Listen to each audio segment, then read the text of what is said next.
Madame la vice-présidente de l'Assemblée nationale, Monsieur le premier vice-président du Sénat, Mesdames et Messieurs les présidents de commission, je tiens à saluer particulièrement les présidents de commission des Affaires étrangères et de la Défense du Parlement européen, de l'Assemblée nationale et du Sénat, et de l'ensemble des présidents de commission des parlements de l'Union européenne. Mesdames et Messieurs les ambassadeurs, Mesdames et Messieurs les parlementaires, les événements sont allés vite et notre conférence est placée sous le signe funeste d'un coup de force de l'invasion militaire par la Russie de l'Ukraine à quelques distances à peine des frontières extérieures de l'Union. Je voudrais sans attendre affirmer en votre nom à tous la solidarité des parlements des États membres de l'Union européenne à l'égard de l'Ukraine, à l'égard de son gouvernement, de son peuple, et notre attachement indéfectible à l'intransigeabilité de ses frontières et de son intégrité territoriale. Pour cette raison, nous avons tenu à ce que le drapeau ukrainien soit présent dans l'hémicycle du Sénat, insisted that the Ukrainian flag be flown, be present here in the Senate hemicycle alongside the European and French flags as a sign of solidarity. Ladies and gentlemen, I'll ask you to give a round of applause to pay tribute to the bravery of the Ukrainian people in the face of oppression.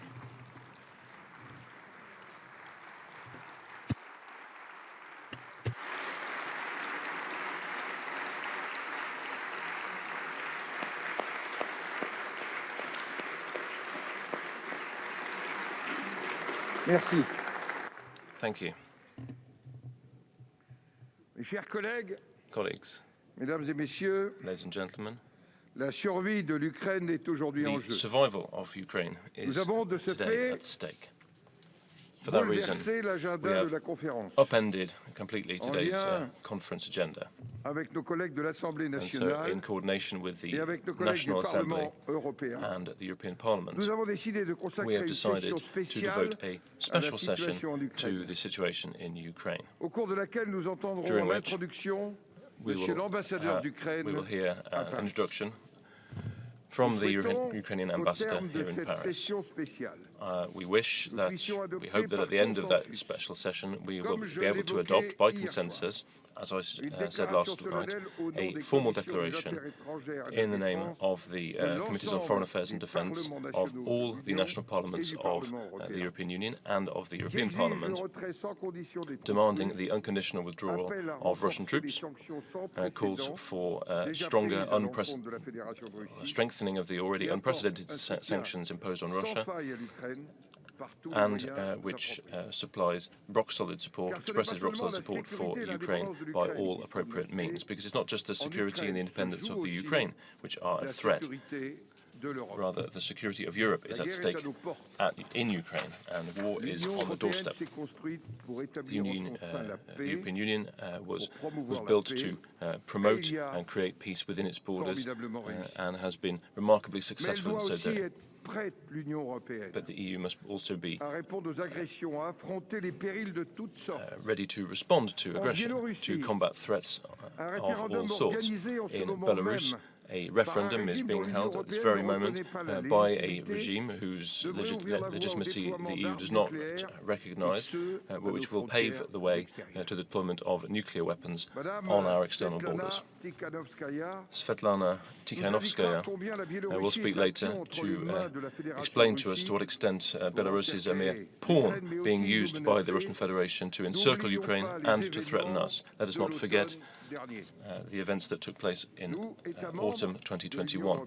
We, as member states of the European Union, allowed ourselves to banish the prospect of war from our minds for too long. The EU can no longer allow itself to do that. The threat concerns us all. We therefore need to learn relevant lessons from the situation we're in. However, faced with the present challenges, theoretical debates and the divisions which sometimes affect us strike me as being largely meaningless.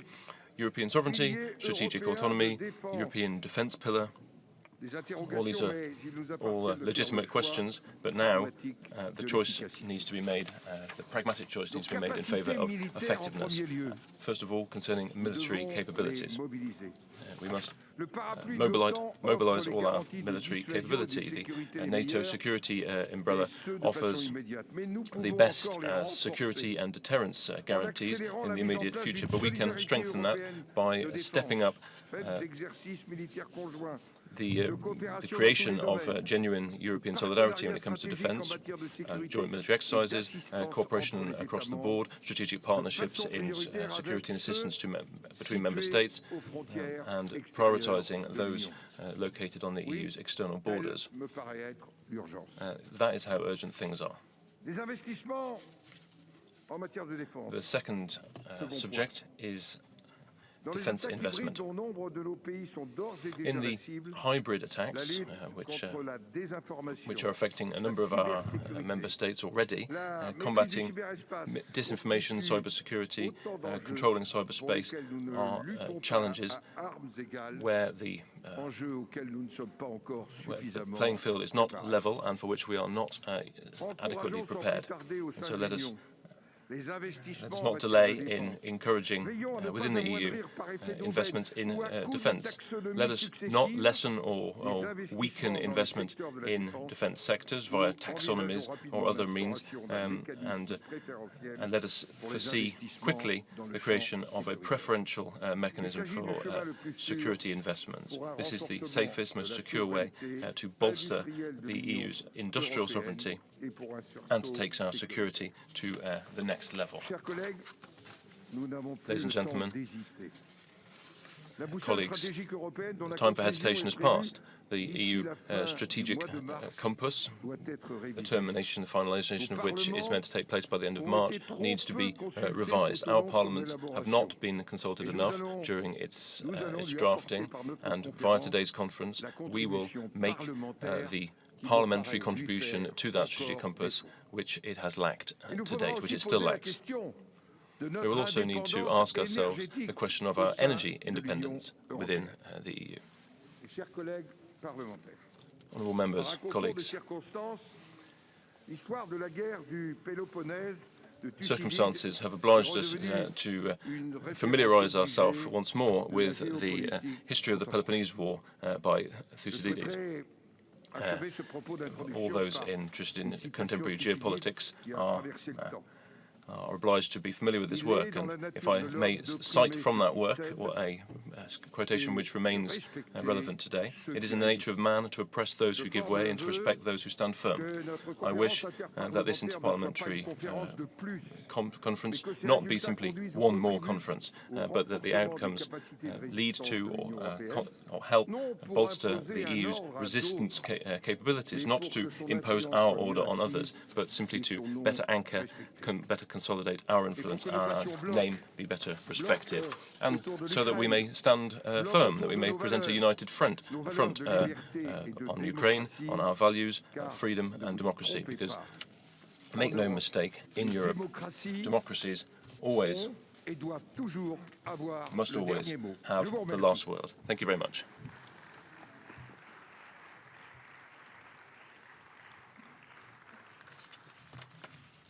I'm now going to pass the floor,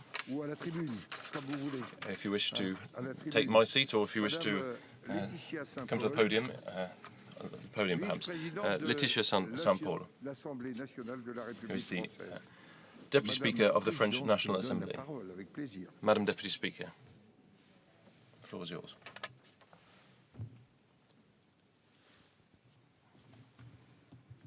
Monsieur le Président du Sénat, Mr. Speaker, committee chairs, honourable members. First of all, I'd like to apologise on behalf of Richard Ferrand, the Speaker of the National Assembly. He has unavoidable commitments and is unable to be present with us today. I had hoped that this meeting would take place in a less serious context, but once more, our continent must face the prospect of war. Russia's decision to invade Ukraine is a brutal, unquestioned act of war. As President Macron has said, will have profound and lasting consequences on our lives and the geopolitics of our continent. This brutal attack violates the United Nations Charter, it flouts international law, and runs counter to the founding principles of the European Union. It is unacceptable, it's intolerable, and it's extremely dangerous for peace in our continent. We need to respond to this act of war, as President Macron said, without weakness, with cool heads, but with determination and unity. Part of that response will be rock-solid support for the Ukrainian people, who are in all our thoughts and who have all our support today.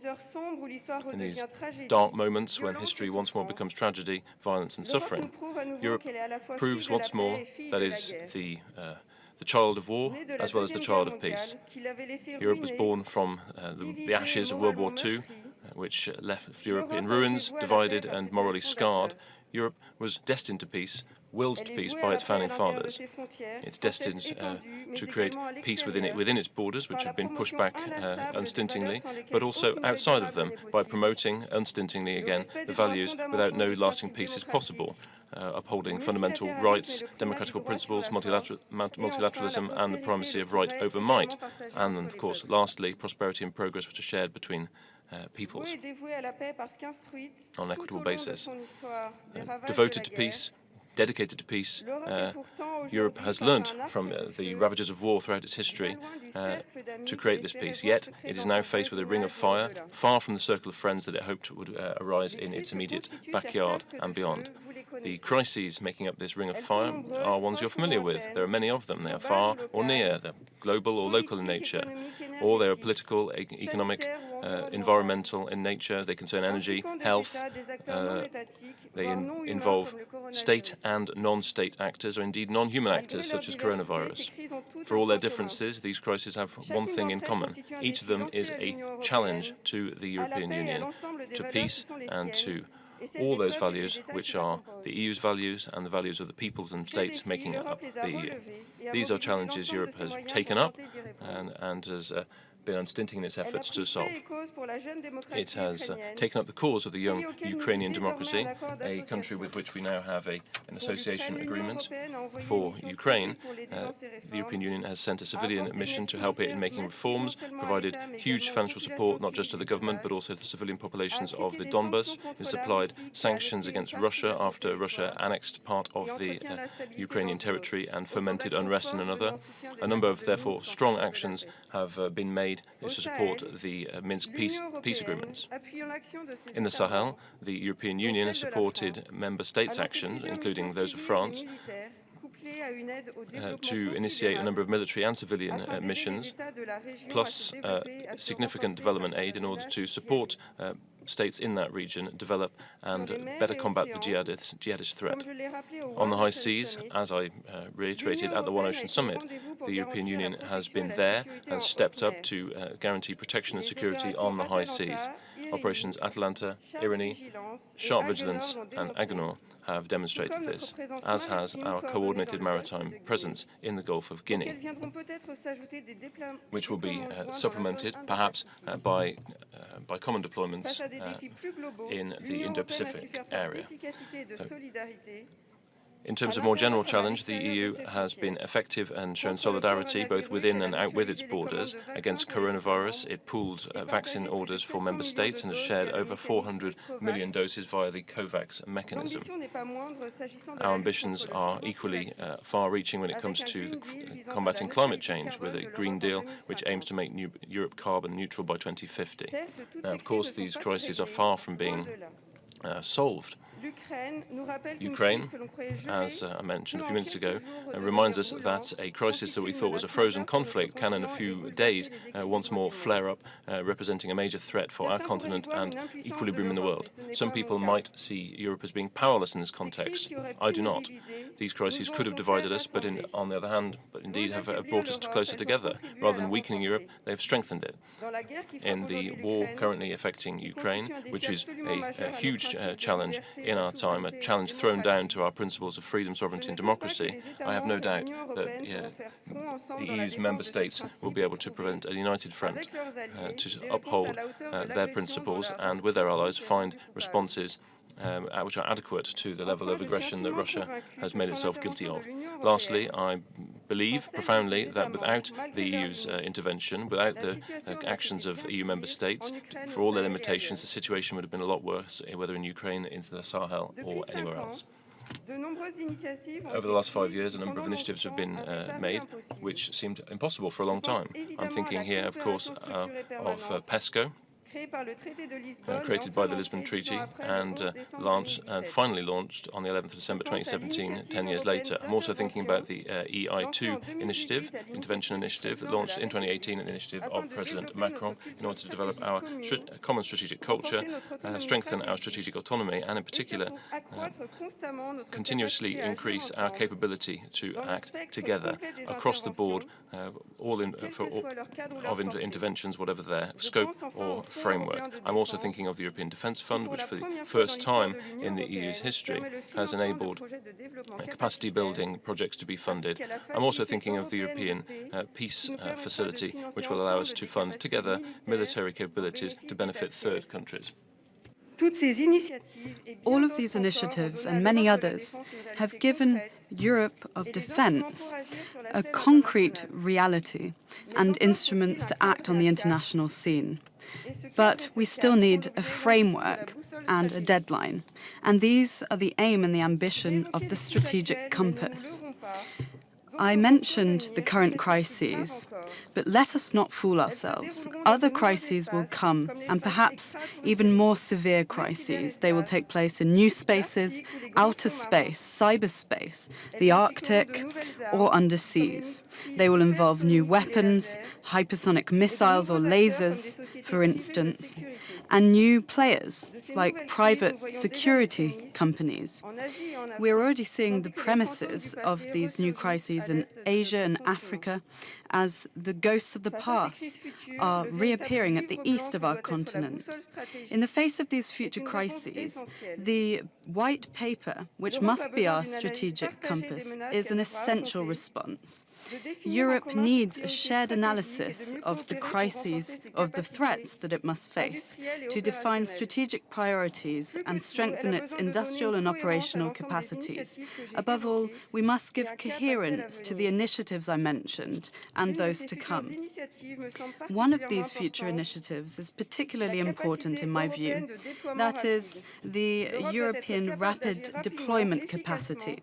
Europe must be able to act quickly, effectively, anywhere where its strategic interests are threatened, without waiting for another country to intervene and without depending on any other country. It must be able to act with full autonomy. Strategic autonomy is not, in my eyes, a calling into question of the role of NATO in our collective security, nor a pipe dream. Without strategic autonomy, we risk seeing the multiplication of these current crises and a calling into question of the European project, which may be perceived as weak and unpowerful. For 2 years, as a member of the Commission of Foreign Affairs on the Interparliamentary Conferences on CFSP and CSDP, I know how much these commissions are essential to national parliaments. I've been able to see how exchanges among us with national parliaments and with European institutions have enriched our discussions. After 2 years, where the last three conferences had to take place remotely, I'm pleased to see so many of you here in the hemicircle, and I hope that we'll be able to join again in this format in the future. Meeting here in Paris shows us that the European Union is overcoming the COVID-19 crisis, and I have no doubt that we will also overcome other crises, starting with the Ukrainian crisis, and we will come out of it stronger with the French presidency of the Council. Thank you very much.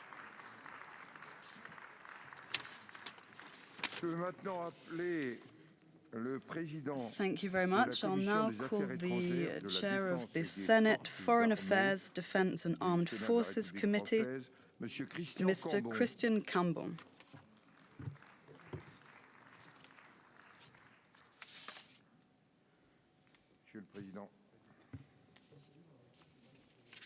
Monsieur le Président, Mesdames et President, Messieurs les Présidents, chairs, dear colleagues, after President Larcher and St. Paul, I would also like to thank you for being here this morning.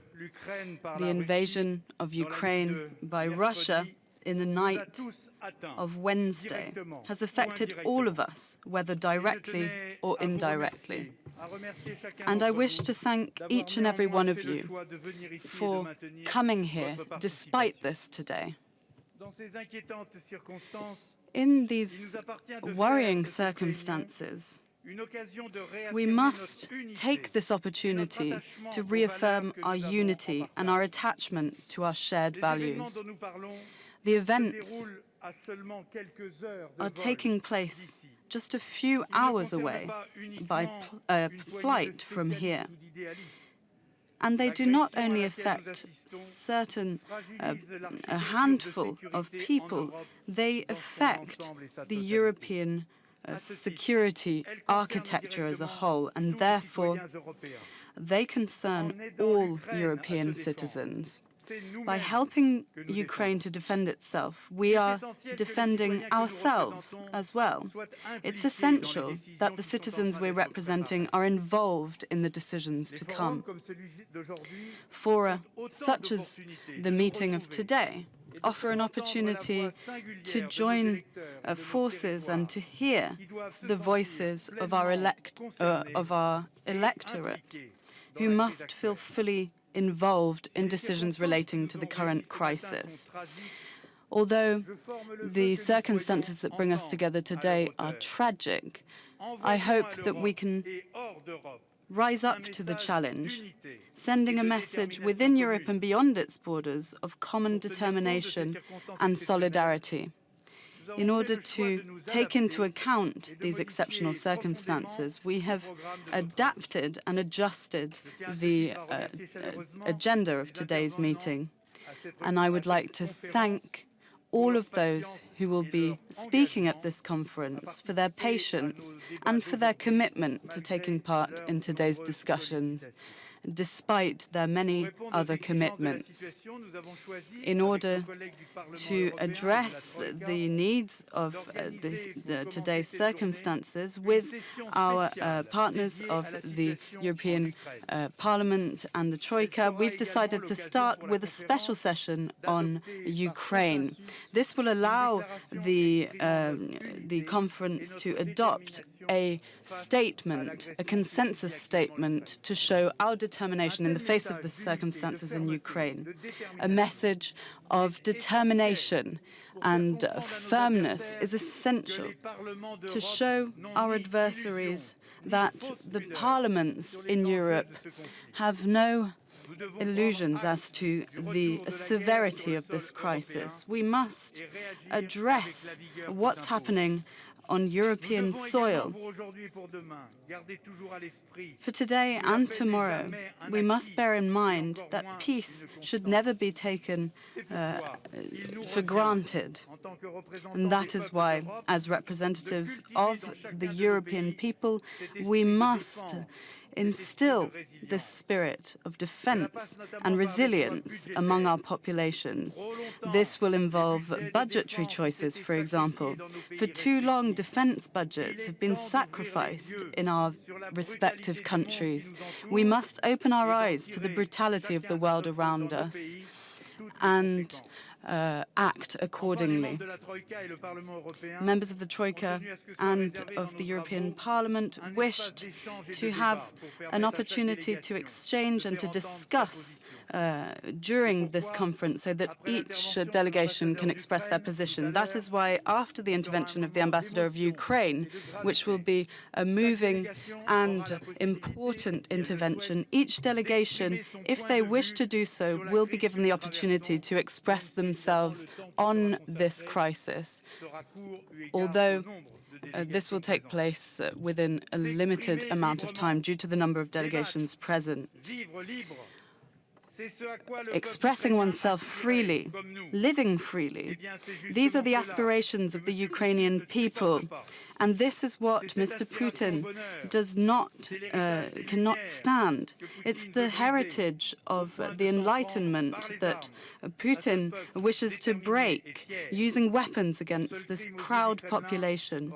Its only crime in the eyes of the Kremlin was to have been too free and too independent, or too sovereign. Today, we should be proud of giving a voice to our democratic institutions. It's our duty to defend them with renewed determination in the face of the brutal crime that the Ukrainian population is facing today.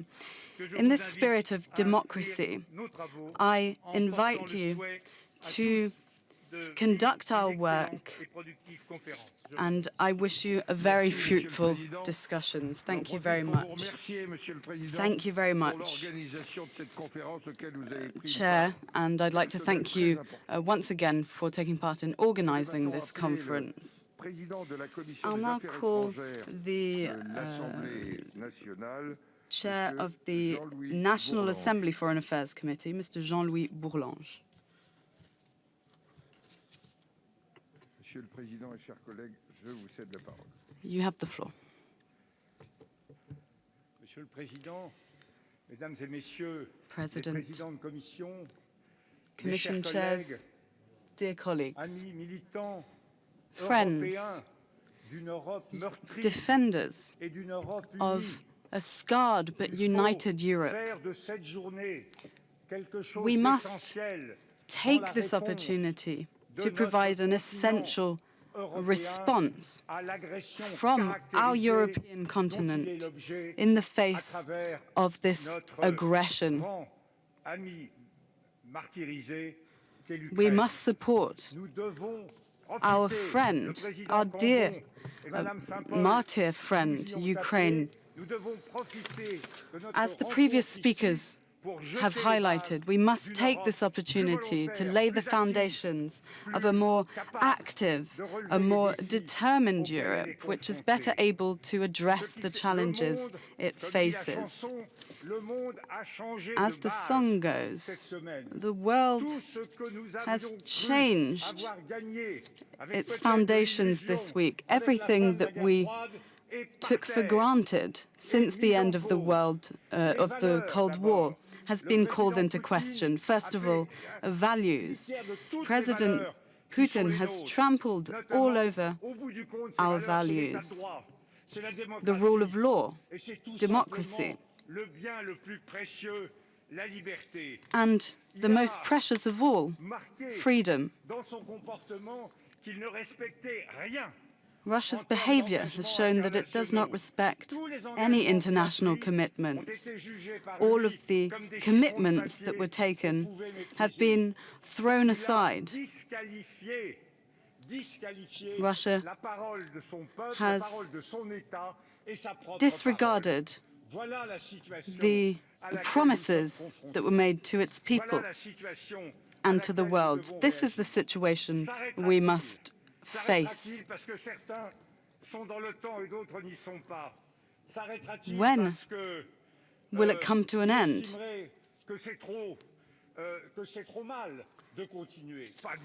Will it come to an end because Russia decides to discontinue its action? No. Russia will only stop when we stop Russia. This is something that we must understand. This requires twofold action.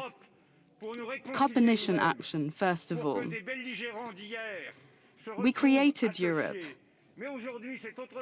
to bring together our people, but today we must unite by projecting ourselves beyond our borders. We must defend our values, which are being assaulted from beyond our borders. And the second value, the second revolution, must be a geopolitical revolution of power. We mustn't simply lead by example in terms of democracy and rule of law and competition.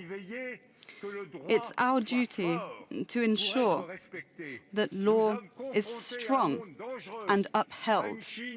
We're faced with a dangerous world. China is threatening humanistic values. We've seen the resurgence of Islamism. We've seen principles that are being trampled all over. We must rise up to this threat, to these challenges. We must stand up and shoulder this new responsibility. We must change our mindset. We must accept that we are united and that together we're stronger. We must mobilize militarily, technologically, intellectually, and above all, politically and morally. We must stand up. We must know that if we do not defend our values, they will disappear from the 21st century. If we do not react, then we will lose the best of humanity, that is to say, freedom. This is our duty. We must proceed with an intellectual and moral reform. Together, we have a major challenge ahead of us.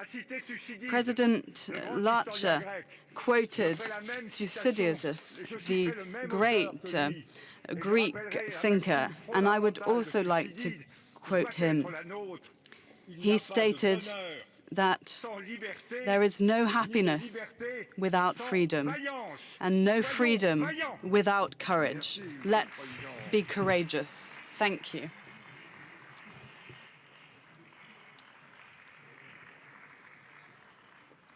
La parole est maintenant. Thank you very much. I now give the floor to the Vice Chair of the National Assembly Defense and Armed Forces Committee, Ms. Patricia Miralles. You have the floor.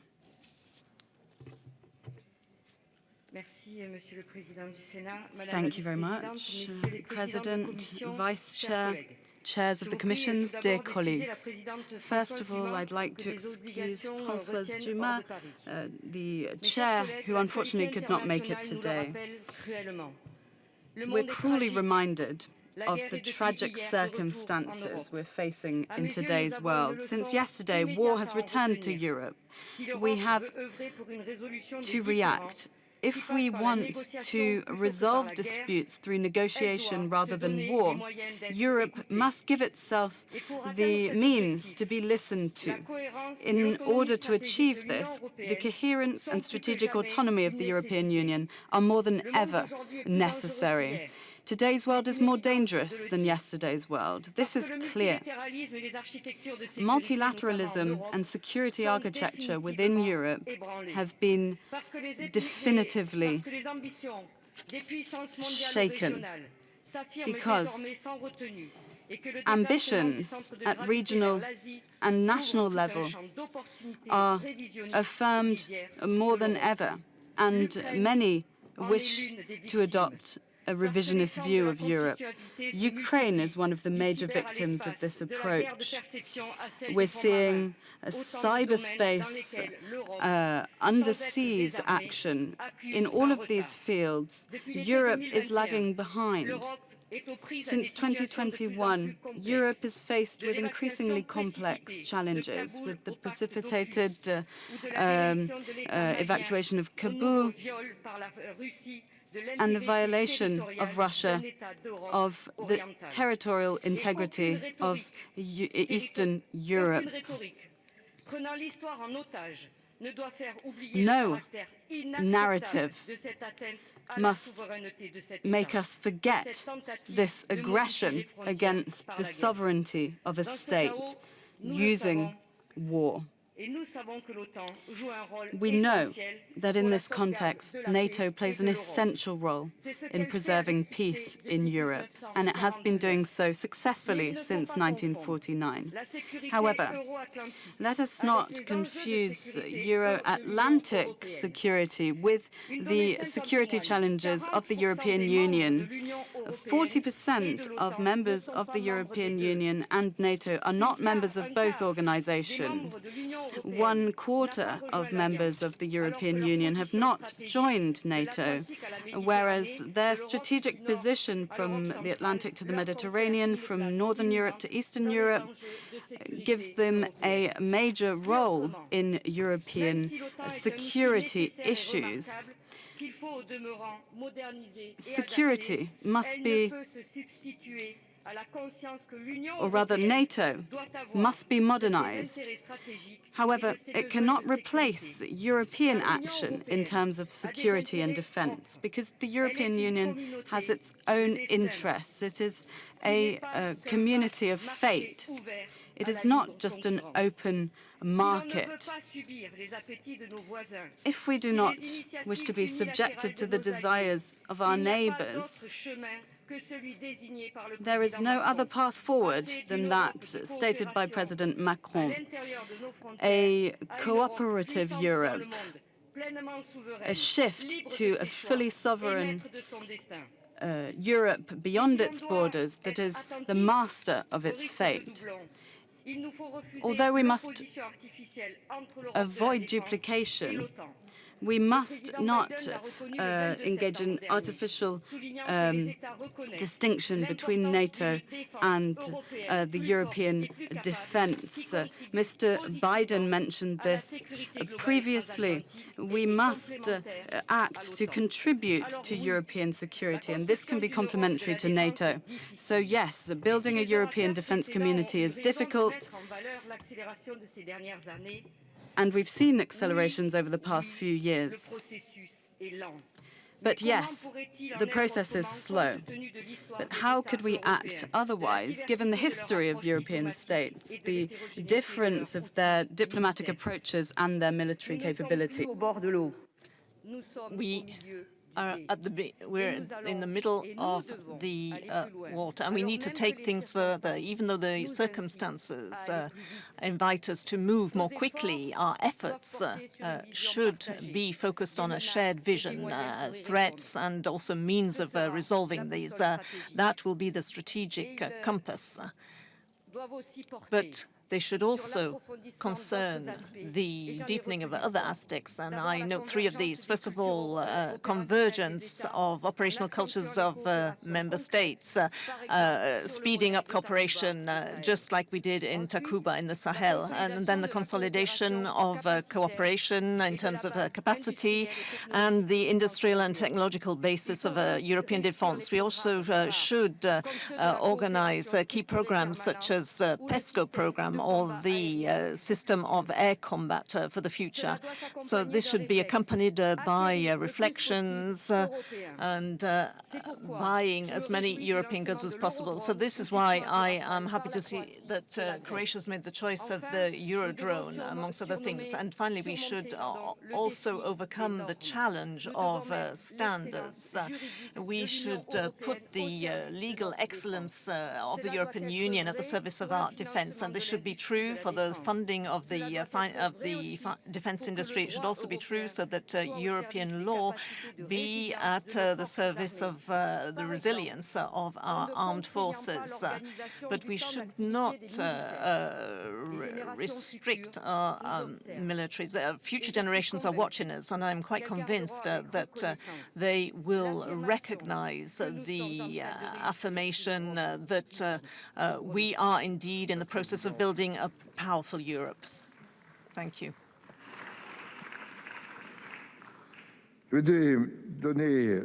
Now I'd like to hand the floor to conclude the opening session to the President of the Committee of Foreign Affairs from the European Parliament, Mr. David McAllister. It's a great pleasure for me to call him to the podium.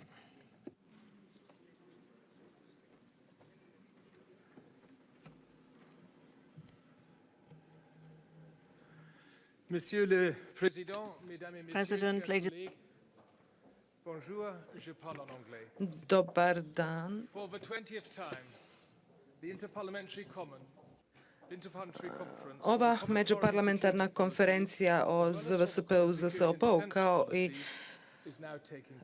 dakle sada se održava kao supredsjedatelj ove konferencije. Thank on behalf of all participants the French Senate for organizing this important event and for hosting us. Since Zagreb in February 2020, it is for the first time that we are meeting again in person. And indeed, as President Larcher and the other previous speakers just mentioned, we are witnessing the darkest hour for Europe since the Second World War. A major nuclear power has attacked a neighboring country and is threatening reprisals on any other state that may come to its rescue. The European Parliament, just as the national parliaments in the European Union, has condemned the Russian attack on Ukraine in the strongest possible terms. Ukraine is an independent and sovereign nation, and its territorial integrity is non-negotiable. This invasion is unjustified. This invasion is illegal. It is a threat to Europe. It is a threat to our regional stability as well as to the rules-based world order. The attack targets our model of democratic society. It cannot go unanswered. Yesterday, the European Parliament decided to convene an extraordinary plenary meeting on Tuesday noon in Brussels. We cannot leave Ukraine for their sake and for ours. In this particular context, it is even more important that our Interparliamentary Conference uses it as an opportunity to reiterate the need for a more united EU approach in the CFSP and CSDP realm.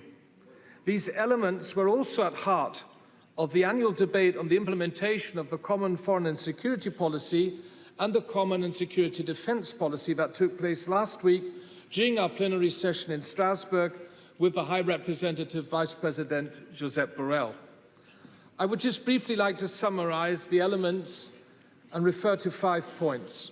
Dear colleagues, first, the EU needs to take the lead in promoting global partnerships and a strong multilateral system. Second, we need to improve the way the European Union takes decisions in the field of the common security and foreign policy. Third, as previous speakers have mentioned, we need to ensure our strategic autonomy and strategic sovereignty in fundamental areas, including by reducing our dependencies. This is about establishing a European defense union too. The new strategic compass, which hopefully will be adopted under the French EU presidency at the end of March, should guide the way forward. Fourth, we need to develop coherent regional EU strategies for our relations with the different parts of the world. And finally, fifth, democracy is at the heart of our foreign and security policy. Therefore, we need to strengthen the democratic oversight, scrutiny, and accountability, as well as the parliamentary dimension of the common foreign and security policy. Yes, dear colleagues, the parliamentary dimension is crucial, The national parliaments and the European Parliament play an important role in this, as the democratic legitimacy of the exercise in the end depends on us. Once again, let me thank our French hosts for organizing this event for the first time since 2 years in presence. I wish us all a fruitful and interesting conference. Thank you. Merci bien. Thank you very much. Merci. Thank you. Merci, Monsieur le Thank you, Mr. McAllister. Je vais maintenant clore ces Now, allocutions I will et close ouvrir la session the spéciale speeches, and we will now begin the special session on the situation in Ukraine. I will ask President Combon to chair this session.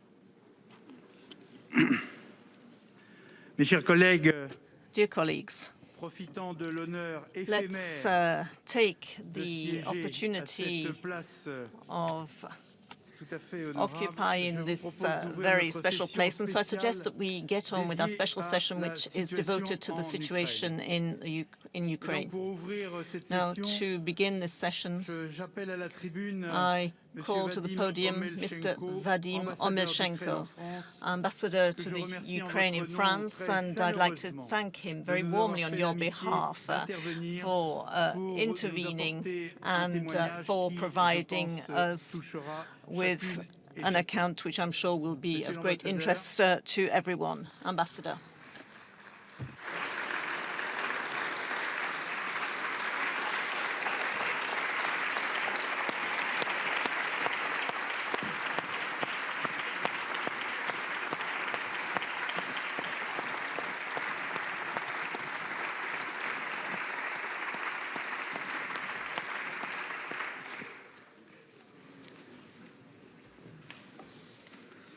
Шановний пане голово, шановні пані і панове голови європейських парламентів. Ladies and gentlemen from the European Я вам parliaments, дякую за можливість надати мені слово. thank you for giving me the possibility to speak. Знак And I see this as a sign of solidarity with the heroic people Я of хотів, Ukraine. знаєте, робити таку суху політичну доповідь, але я хотів би почати з I wanted to give you a rather dry political speech, but I'm going to start with something else.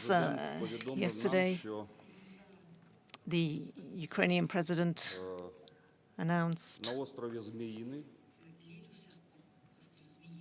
that Ostrzezmini, розташований прикордонний гарнізон маленький. where there was a small Його оточили окупанти. border guard unit, and that the Black Sea had been encircled by Russian ships which were trying to overtake it. And they asked our armed forces to lay down their arms. Відмовили, Our soldiers refused, і вони всі загинули. Всі як and they were all killed. Every last one of them. посмертно президент України So присвоїв posthumously, їм звання Героїв України. the Ukrainian president awarded them the title of Так вражаються Heroes українські of Ukraine. And this is how the Ukrainian soldiers fight вшанувати their пам'ять battles. хвилиною мовчання. I suggest we have a moment's silence to honor their memory.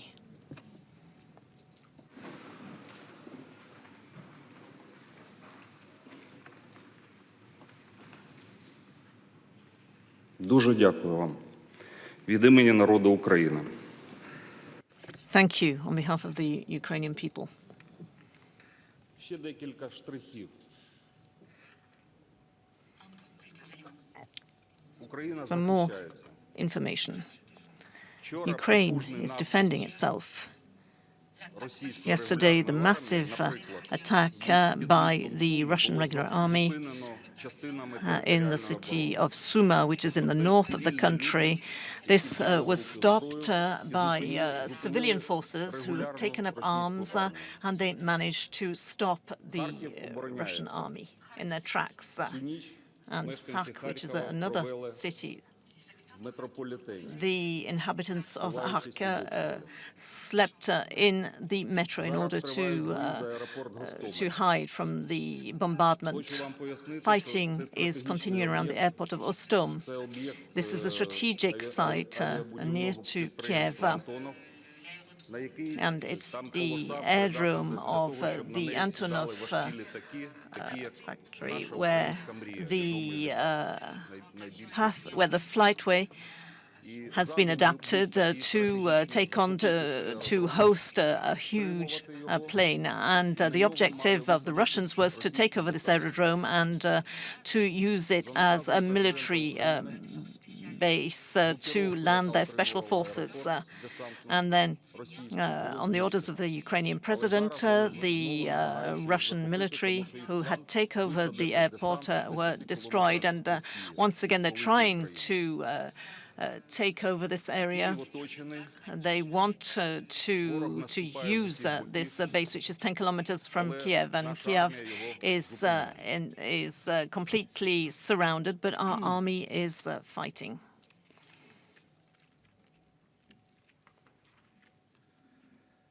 А тепер офіційно. Now, officially, 24 лютого on the 24th of February 2022, 5 o'clock in the morning, відкритої агресії Russia проти України. committed an open aggression against Ми, Ukraine. як держава, яка зазнала збройного нападу, And as a state which has already had attacks based on Article 51 of the Charter of NATO, we have an inalienable right to defend ourselves collectively. And today we are witnessing the worst crisis in Europe since the Second World War. Today in 2022, and not in 1941, and our cities are being bombed, and it's today, while we are sitting here, the bombardments against the Ukrainian capital are proceeding. I underscore that these are very peaceful neighborhoods which are being bombed, not infrastructure sites. And we have many images today.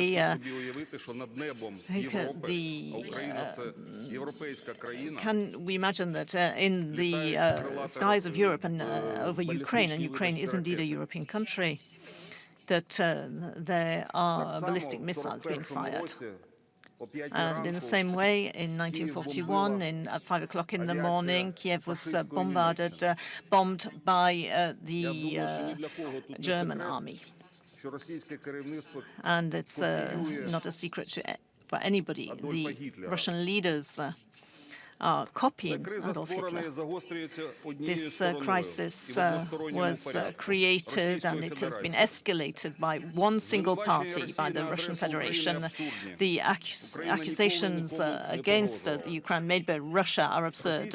Ukraine has never threatened anybody. The Russian Federation, due to this attack against Ukraine, has violated Article 33, 37, 39, and 51 of the UN Charter, and also the agreements in place, multilateral agreements between Russia and Ukraine. The arguments presented by the Russian president are unfounded, and they are criminal in terms of values, universal values. The armed forces of the Russian Federation are carrying out massive bombing against the Ukrainian forces in the east. They have bombed airports. They're bombing the whole of our territory, including in the area surrounding Kiev.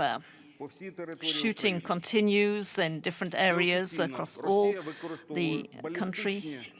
Officially, Russia is using ballistic weapons, the Iskander weapon, Smerch.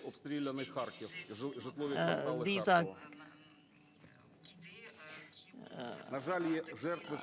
which have been used to attack the neighborhood of Kharkiv, and unfortunately there have been many victims in terms of the civilian population at 6 o'clock in the morning today.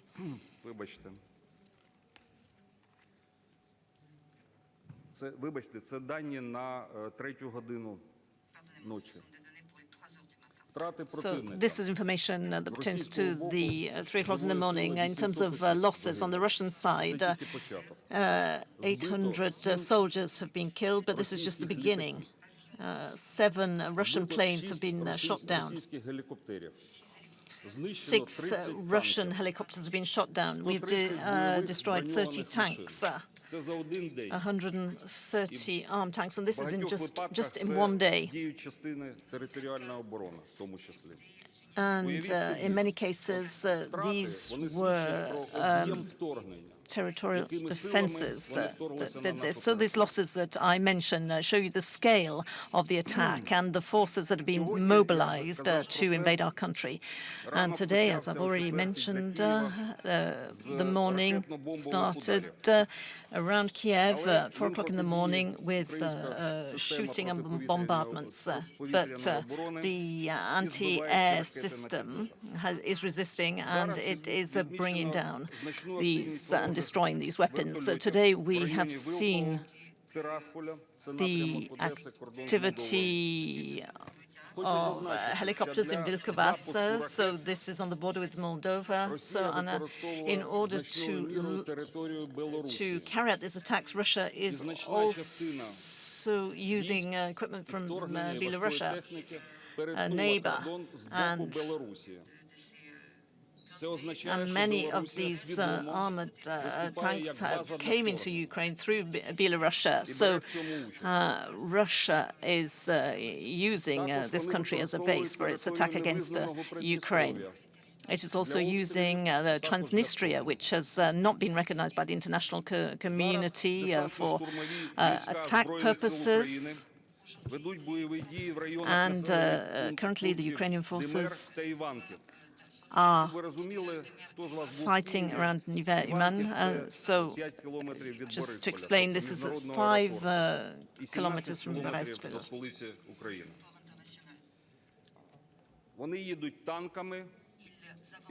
So they are advancing, moving forward with tanks, and but today they were stopped in their tracks.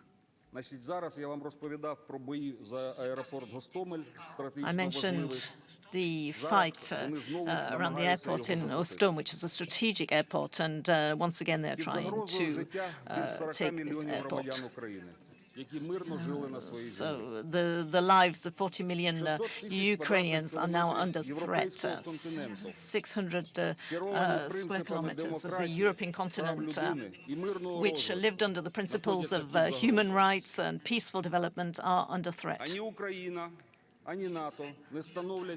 Not Ukraine, not NATO is a threat to peace in Europe.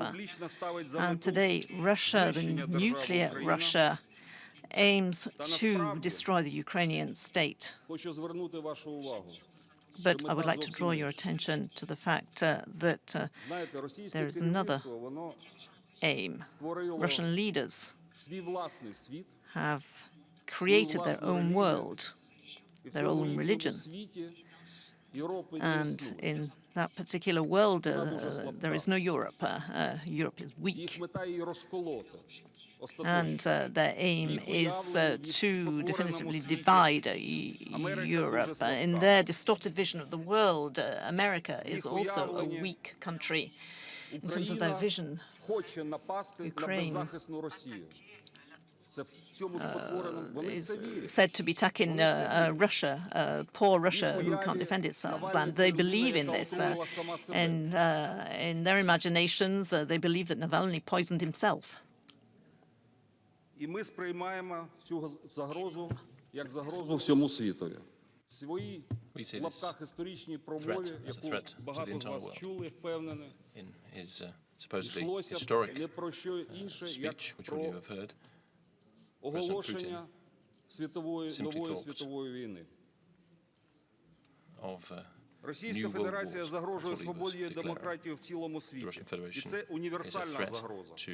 І відповідь на неї має бути універсальною.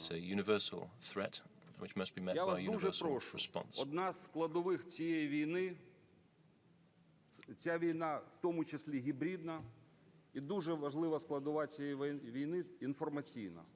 Hybrid warfare is a major part of this war, and the information war is a major part of that. Довіряйте. Вони кажуть правду. I would ask you to trust the Ukrainian mass media. They are telling the truth, кількості на території Європи і світу російських пропагандистських ЗМІ. Не довіряйте їх викривленій реальності і Russian propaganda media outlets which are widespread across Europe. Do not believe in the warped vision of the truth which they present, the lies which they Я tell. вам вже казав про це. Українська армія дає відсіч. The Ukrainian army, as I said, is holding firm. Найпотужнішою армією в світі. Стоїмо і Fighting завдаємо the world's ворогу biggest поразки. army, І вони вже це but we відчувають. are resisting and we are inflicting losses on the Наприклад, на enemy. Донбасі, який вони декларували In the Donbass, for example, мету вторгнення, вони йшли визволяти which is the Донбас. primary Так от, я target of the повідомляю вам, attacks, що на зараз supposedly to на liberate Донбасі вони the не Donbass, просунулись ні на 1 метр.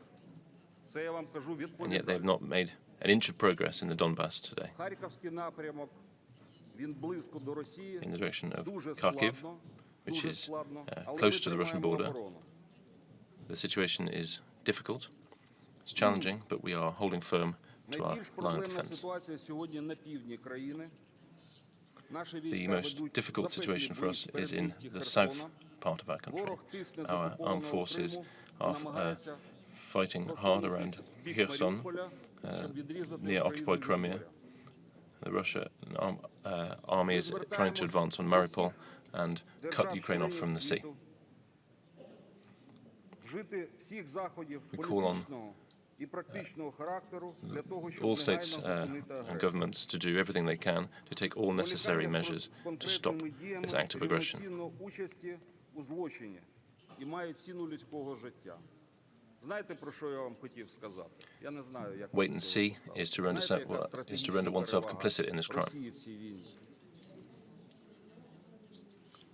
Стратегічна Do you understand перевага Russia's – це те, strategic що advantage для in this російського war? керівництва людське життя Maybe, своїх громадян нічого не варте. Their advantage is that human life is worth Коли nothing to гине them, to the український Russian воїн, leaders. то його зустрічають на колінах в тому місті, Is де worth він nothing, народився. whereas a Ukrainian Це soldier who трагедія. dies Кожне людське життя.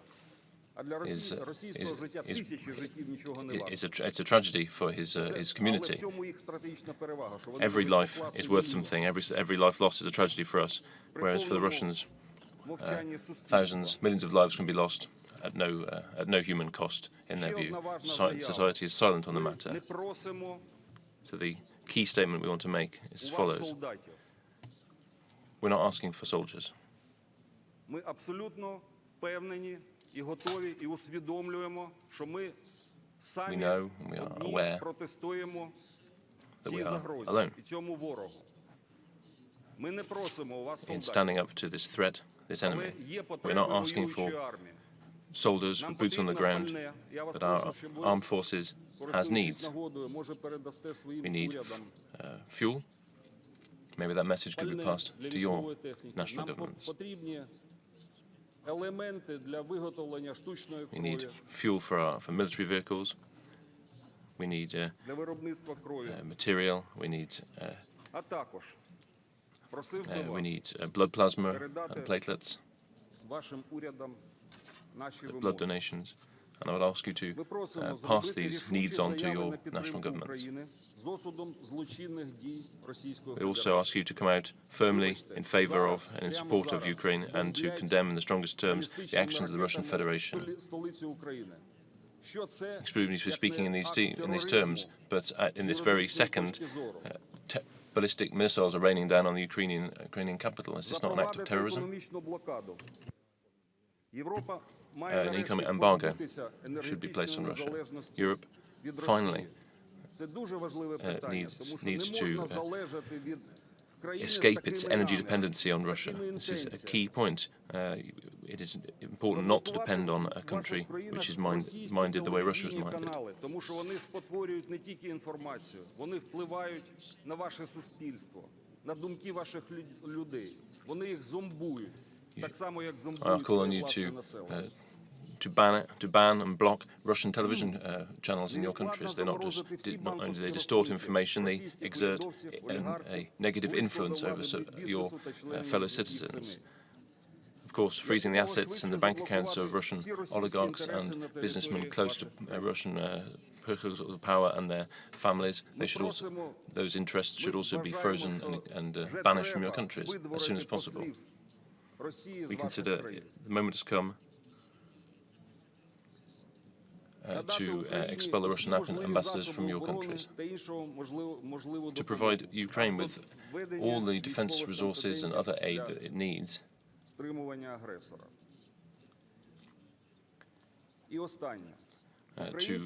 be able to contain this act of aggression. My last point is that Ukraine is fighting in the secure knowledge that we're fighting in some way for the rest of the world. The rest of the world perhaps doesn't understand that or believe it, but what's important to us is that we understand it and we believe it. Thank you.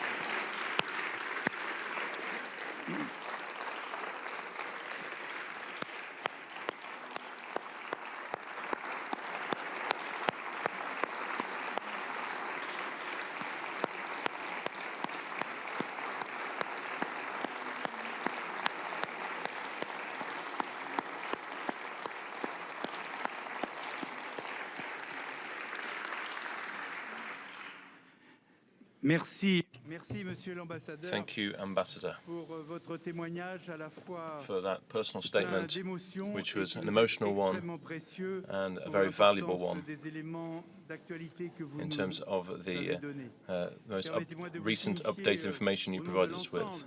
On behalf of all the delegations present today, allow me to express our rock-solid support for the trial your country is going through. Europe is united behind Europe. We will do what we can. We're doing everything to ensure that our support is appropriate and commensurate with the violation of international law that you are currently the victim of. Thank you, Ambassador.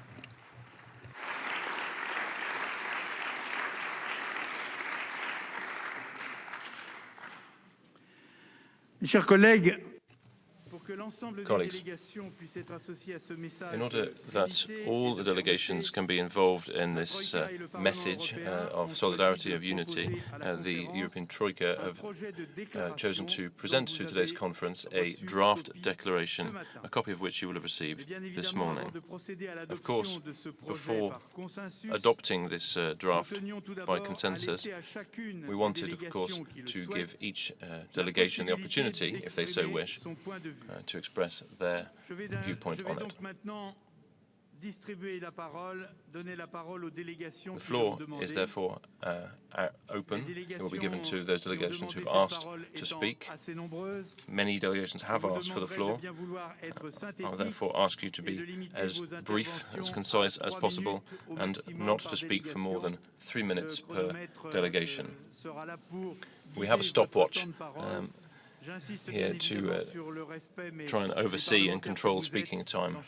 I'd ask you to be as responsible speakers of your respective national parliaments. I'm sure you are well aware of and well familiar with this procedure of keeping track of time so that everyone has a chance to speak. First of all, Pavel Fischer, first of all, representing the Czech Republic Senate. The microphones are going around. There are microphones in the aisles. If you press the button, and the floor is yours, Mr. Fischer. Chairman, Speaker, colleagues, friends. We would like to thank you, first of all, for having reordered the agenda of today's conference so that we can debate and discuss the awful events which are unfolding in Ukraine, that is to say, Russia's invasion, Russia's war against Ukraine. This is a tough challenge, not just for Ukraine. This is a challenging moment for us all. Those of us who are citizens and parliamentarians of the European Union.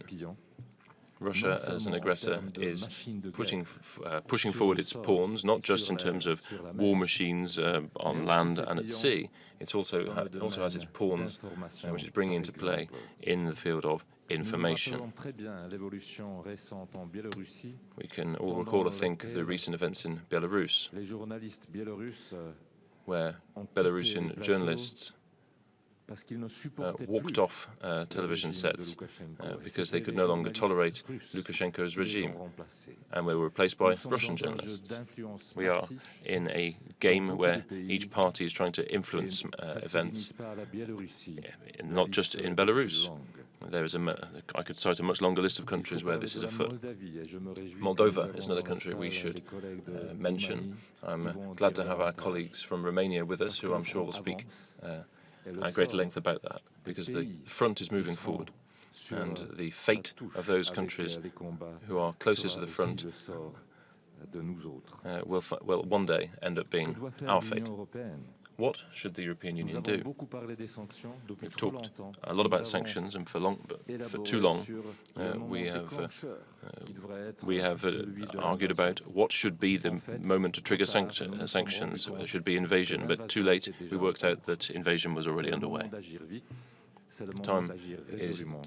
is the time to act quickly, with resolve and with authority. I have two appeals to you. I'm calling you, first of all, not to forget the European prospects that these peoples want. They want to receive from us. This is no longer the time to wait and see or to procrastinate. Second thing I want to call you to do is to remember the strategic compass, which, of course, like any compass, needs to be recalibrated. And in this time of crisis threatening our freedoms, our democracies, that is a moment at which we need to recalibrate that compass. Thank you, Mr. Fischer. Thank you for sticking to the allotted speaking time. Nathalie Loiseau now, MEP for France and chairwoman of the European Parliament Committee on Defense and Security. Thank you, Speaker. Thank you, colleagues. Ukraine is in Europe. Kiev is only a 3-hour flight from Paris. A European Parliament delegation visited simply a few days ago. The guerre for Ukraine is therefore a war in Europe. And Europe is being attacked because it is no longer looking towards the former Soviet Union, it's looking towards the European Union. It's not attacked for what it's doing because it's not threatening anybody. It is attacked for what it is. It is a counterweight, an alternative model to the failed economic model of Russia and Vladimir Putin. It's being attacked because it looks like us. So it's the democratic model which is being attacked. And the war in Ukraine is therefore a war on us. We are responsible, partly, for what's happened. For too long, we thought that war was unthinkable. We simply looked elsewhere for too long. So let's not talk about frozen conflicts any longer. There are no frozen conflicts. There are simply conflicts we've forgotten, whether it be the Nagorno-Karabakh, Transnistria, or anywhere else. Or Donbass. We've never done enough to solve these problems. Donbass has never been free from war. Since 2014, war has been unceasing there. We did not wish to believe that Vladimir Putin was capable of starting a war, and yet he saw NATO's chaotic withdrawal from Afghanistan and the war weariness of the American people as an opportunity. He saw that Europe's failure to build a robust security and defence policy as an opportunity. The French President and the German Chancellor were right to try and deter Vladimir Putin from beginning a war. We needed to leave the diplomatic channels open. Vladimir Putin had that opportunity and he's turned his back on them. This is a war of choice. It's a choice made by a single man who is entirely responsible for that choice. The European Union should not waver at this moment. It must impose massive sanctions and ask the right questions. What would the price of these sanctions be for our economies? That's a question we should ask ourselves less, and the question that we should ask ourselves more is what was the price of our freedom? This is a historic moment in Europe. What we succeed in doing will be defining for us. If we fail, other crises will arise in the Balkans, for example, and elsewhere in Europe. We do not have a right to get this wrong. We have to finally learn to speak the language of power and ensure that we are respected. Use our economic heft in that vein, build European defence, and remain in total solidarity with our Ukrainian counterparts. Slava Ukraini. Thank you, Madam Chair. Joël Gariot for France, Vice Chair of the Defence and Security Affairs of the Senate. Senator. Thank you, Mr. Speaker. First of all, we are concerned about the Ukrainian democracy. How can Ukraine continue to be democratic in this tense, difficult environment? The fact that Russian tanks are approaching Kiev and indeed the center of the capital. How can President Zelensky be maintained, be saved, and how can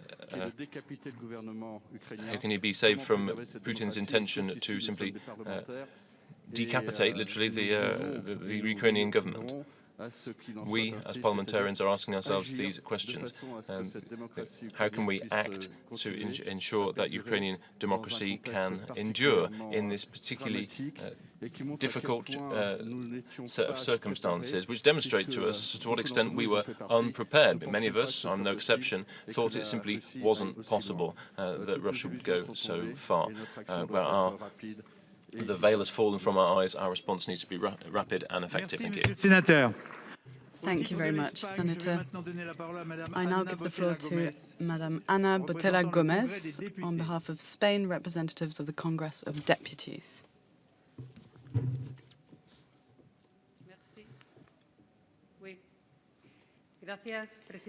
Thank you, President. We'd like to thank the French presidency for welcoming us here today after 2 years. We also wish to congratulate the French presidency and the chair of the EU Parliament Foreign Affairs Committee for the excellent work undertaken to organize this conference, and we express all our solidarity to the ambassador of Ukraine. Before the Russian President Putin aggressed Ukraine, we could have thought that the 21st century war would be consistent of hybrid threats and cyberspace war. But the scene is Europe, tanks, violations of borders, innocent civilians, victims of military attacks. We have a senseless war here because nothing justifies it. The greatest architecture for peace that was built after great efforts after the Second World War has not been able to avoid the cracks of the nightmare that is Putin, a president who has nuclear power with permanent seat, vote and veto right in the United Nations Security Council and uses this to justify his unilateral action. This must be rejected. We are all Ukraine because if we're not able to find a peaceful resolution to this emergency, we will see something similar to what happened 100 years ago, and we all know the heavy price that Europe paid for this. We are all Ukraine because the global order is interconnected. The European Union must show Putin's government that violations against international law, sovereignty and territorial integrity of third countries will not go unpunished. The European Union and its allies, the EU, NATO and the United Nations must defend international law with action, with unity and coordinated action at an intelligence level, but also strengthening measures and potential sanctions which will isolate President Putin. Without the spirit of alliance, then we cannot achieve anything. We must act as we did in the past and as we will continue to do in the future in the face of these difficult situations. We must defend the people of Ukraine with responsible, coordinated and effective humanitarian action. As parliamentarians, we must prepare civil society in the face of this crisis because we must present to them the advantages of multilateral agreements we have, because these are the best antidotes against dictators such as Putin. Denis Diderot, a writer and philosopher of the Enlightenment, said, "It's not enough to do good, you must do it well." We must do well. We cannot fail Ukraine because we would be failing ourselves. Thank you. Merci, ma chère collègue. Thank you very much, dear colleague. Now, representing Slovenia, I call Madame Monika Gregorčič, representative of the National Assembly. Dear colleagues, we are really facing very demanding and challenging times. The images of Russian aggression coming from Ukraine are of really grave concern, and we are deeply saddened also to hear the news of so many casualties. These needless military acts are a clear violation of international law and of the rules of our international community, and we can really not accept any territorial and political change as a consequence of the use of force. We do strongly condemn the aggression. It is a clear violation of Ukrainian sovereignty, territorial integrity, and political independence. And the whole democratic world must act immediately and collectively. We must set tougher and costly sanctions against Russia. These sanctions must target Russian strategic sectors so that this will prevent them to finance their war. During so many decades, Europe has worked hard to achieve peace, and we must not now allow once again to be consumed by war. But let's face it, the acts of aggression have wide impact also on the European security. The tensions have also been increasing in the Western Balkan region, where Russia has been actively increasing its influence. This is why the EU must show strong unity and show Russia that the international community stands together with Ukraine and its people. Russia must face political isolation. This is also a wake-up call for Europe to rethink our collective defense capabilities and strengthen the cooperation with NATO. Yes, of course, also the diplomacy must remain very active. but I fear that we are not so close to the de-escalation. To conclude, I would just like to express our Slovenian full support to the people of Ukraine. Thank you very much.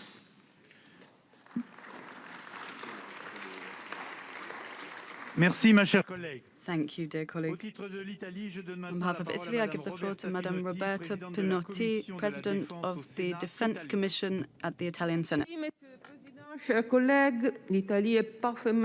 Thank you, dear colleagues. Italy fully agrees with the declarations expressed previously. I will express my motivations in Italian. We were all deeply shocked by what's going on in Ukraine, and the words of the ambassador were extremely clear. Notes of warning had been sounded, deployment of troops, Putin's statements, recognition of separatist republics by the Russian parliament, but we did not expect an all-out war in the heart of Europe. We did not expect such a violent acceleration. This is a Russian military aggression in flagrant violation of international principles, as our statement says. So we have the utmost solidarity with Ukraine, and we support Ukraine's independence and solidarity. And we ask the Russian Federation to withdraw from Ukraine, but we also asked them to stop an incomprehensible escalation, and that did not happen. So it is crucial that our response be united, unanimous, firm, and determined. Sanctions must be tough, and they must hit Russia hard. You know that NATO is considering to increase reassurance measures at the borders, and many allies will be involved. And on this, I will open a parenthesis, because I also heard this in the introduction. I'm always been a staunch supporter of a more consistent European defense. That would be an important asset that also strengthens NATO, and that should be our task as European parliaments. And I believe that all allies should do their part.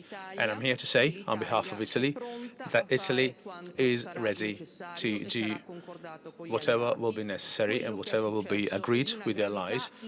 And what is happening in Ukraine is extremely serious. We cannot pretend that it is not happening. We can't turn a blind eye, because a sign of weakness would be very, very counterproductive. Thank you very much. Thank you, dear colleague. I will now give the floor to Poland.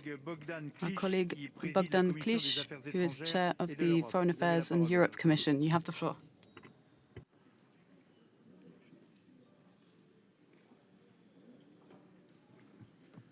Dear colleagues, I'd like to express my satisfaction with the draft declaration that was submitted, and I'd like to thank the presidency for incorporating several ideas that the Polish delegation, with support of the Czech and Lithuanian delegation, submitted yesterday. But let's speak about Ukraine. Since the beginning of the 90s, we in the Euro-Atlantic area have pursued a new concept of cooperation, so-called cooperative model of security. It was based on the assumption that dialogue and cooperation is better than confrontation and the use of force. There were hopeful signs that this model would take hold and would regulate the future mechanics of our relationships with partners in the region. Unfortunately, it didn't turn out that way. Putin, by attacking Ukraine, made this model obsolete. Once again, unfortunately. Today, not a trace of it remains. Cooperation has been replaced by confrontation, and dialogue has been replaced by the use of force. Moreover, we observe right now the beginning of a new Cold War. What should we do in such a situation? First of all, support Ukraine with all our might. We should transfer weapons to Ukrainian armed forces because in their hands there is a future of our security. Secondly, we should impose a robust set of sanctions on Russia. It was our mistake, by the way, in 2014 that former sanctions were so weak.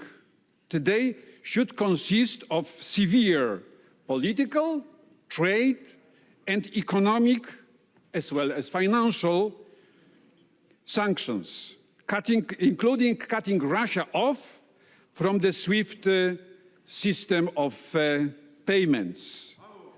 Thirdly, we should prepare a comprehensive recovery plan for Ukraine after the war. I would call it a new Marshall Plan for Ukraine. Fourthly, we should prepare the best possible conditions for our brothers Ukrainians when they decide to leave the country. I hope temporary. They will be refugees of war. Let's not forget that since Maidan, since 2014, they were fighting for their membership, for the membership of their country in the European Union, and they were dying for the EU. Fifthly, we should keep Euro-Atlantic and European unity, as well as make the EU stronger. We need more Europe. Briefly, let's keep Americans in, Russians out, and the European Union stronger. Thank you.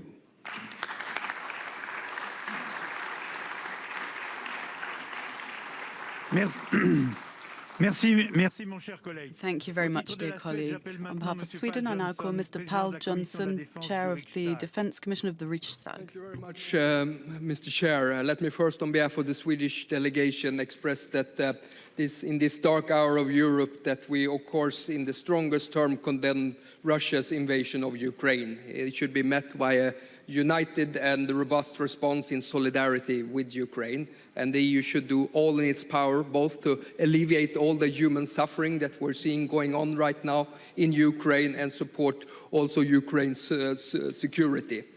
Mr. Chair, I would like to raise 3 points. First, the cause of this situation that has emerged is that Russia do not accept the fundamentals of the European security order. It does not accept the fact that all countries should have the right to decide by themselves if they want to join the EU and NATO. This is a fundamental cornerstone of the Paris Treaty.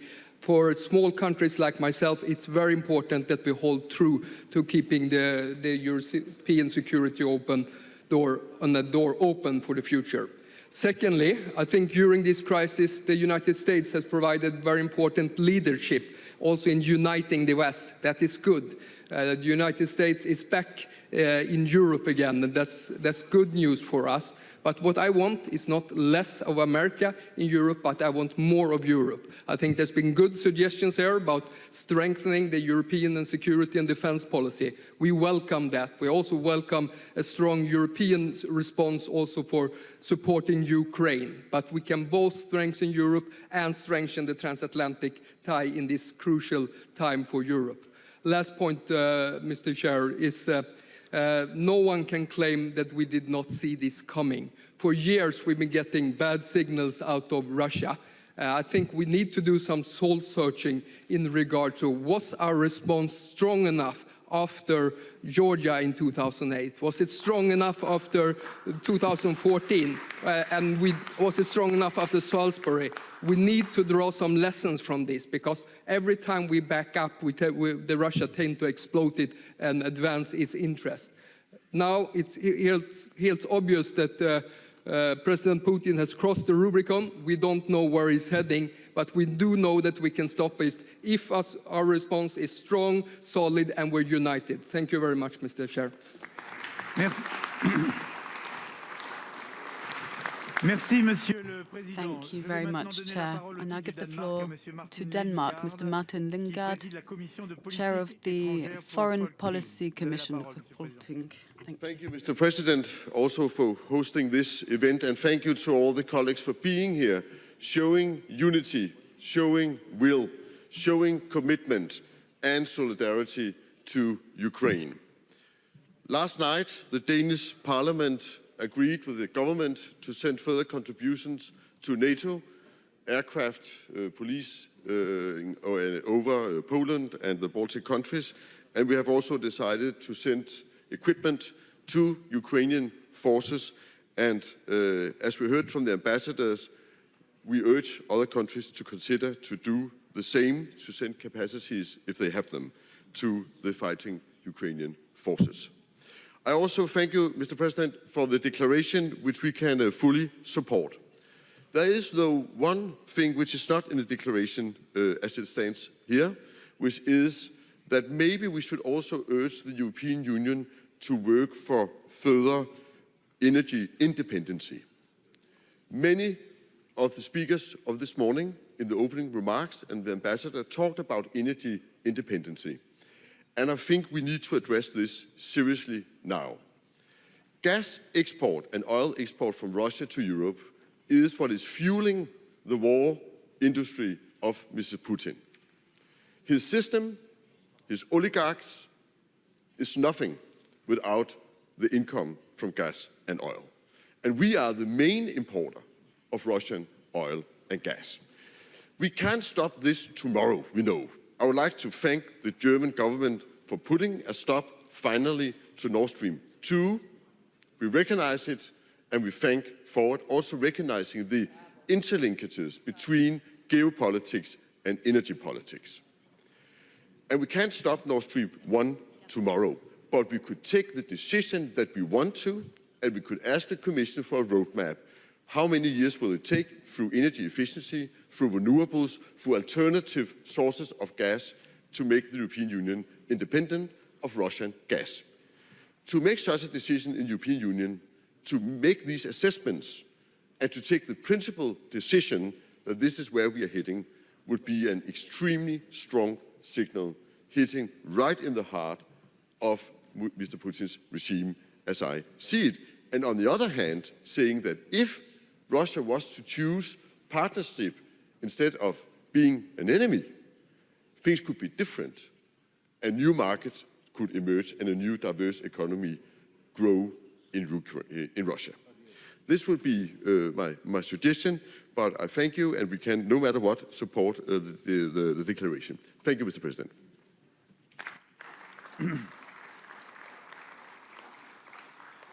Merci, Monsieur le Président. Thank you very much, Chair. I now give the floor to Romania, Mr. Tutis Locosean, who chairs the Foreign Affairs Commission at the Romanian Senate.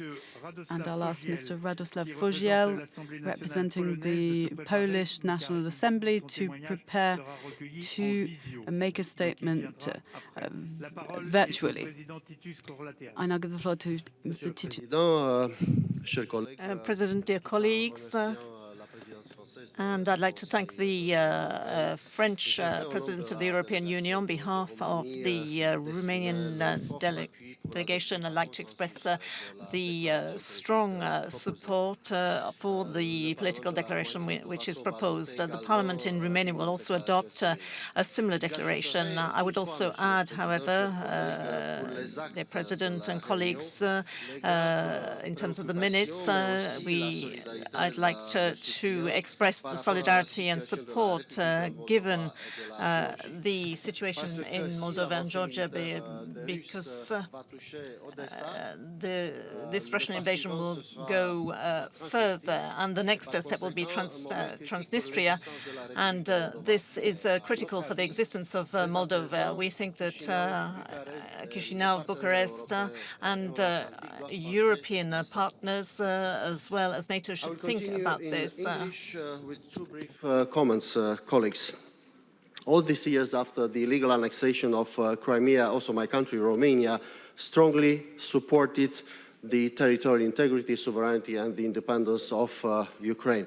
And that despite the wrong treatment granted, unfortunately, by Ukraine to the Romanian identity in Ukraine of the ethnic Romanians who are all the time loyal citizens of Ukraine.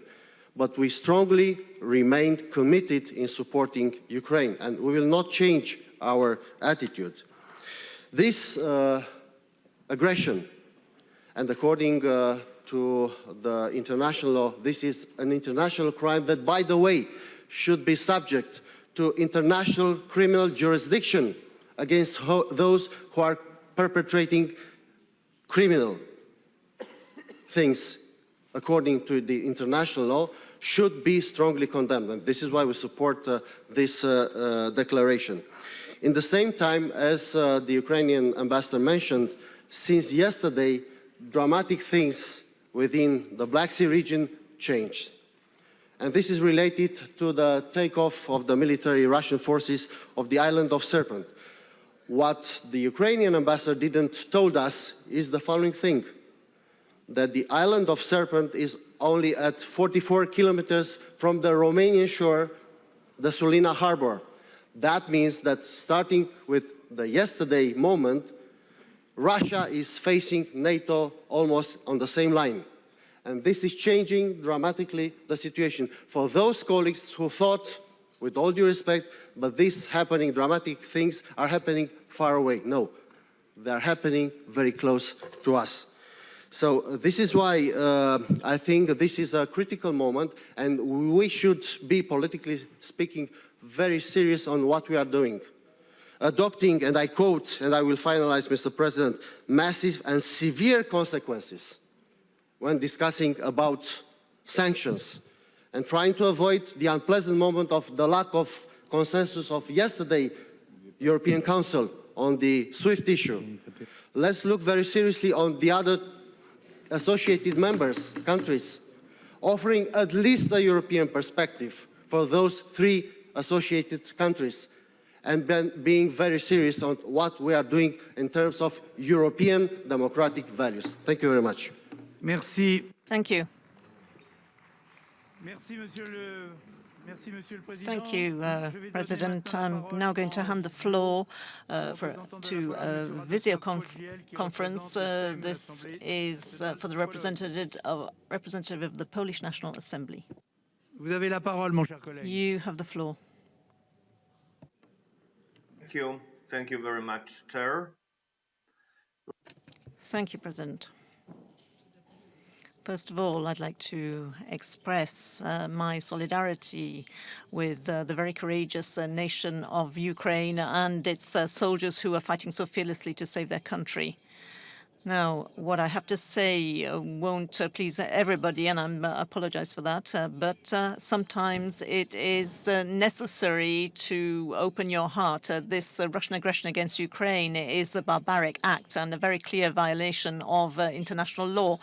I think that we all agree on stating that. What is at stake is not just Russian soldiers on Ukrainian soil, but it is the result of a lot of naiveness and incredulity of Europe for several years. Yesterday, a European said, okay, I am furious that we didn't react when Crimea and Donbass was annexed. Want to warn us, especially after Georgia, Crimea, and Donbass. But wasn't there? I'd like to quote the late President of Poland, Lech Kaczynski, from his speech in Tbilisi in 2008, when Georgia was invaded by Russia, of course. Today, Georgia, said Lech Kaczynski. Tomorrow, Ukraine. The day after tomorrow, the Baltic states. And later, perhaps, time will come for my country, Poland. Countries from behind the former Iron Curtain, members of the European Union from Central and Eastern Europe, have been warning about Russia's neo-imperialism for years. But what could they hear in response? That we should understand Russia's unique perspective, that Vladimir Putin is a partner to negotiate and, more importantly, make deals with, that projects like Nord Stream are of a purely business nature.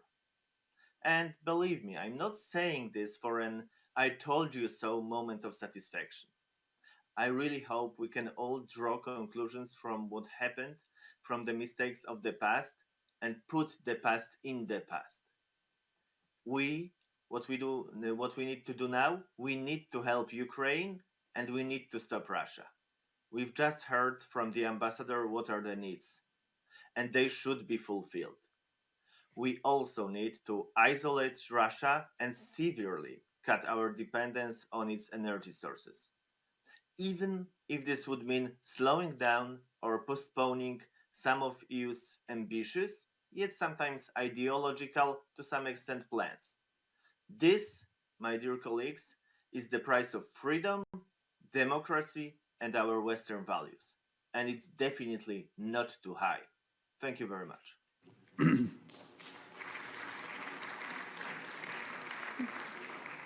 Merci, mon cher collègue. Je vais maintenant donner la parole au titre de l'Allemagne à Monsieur Rainer Semet, qui représente la Commission des Affaires étrangères du Bundestag. Vous avez la parole, mon cher collègue.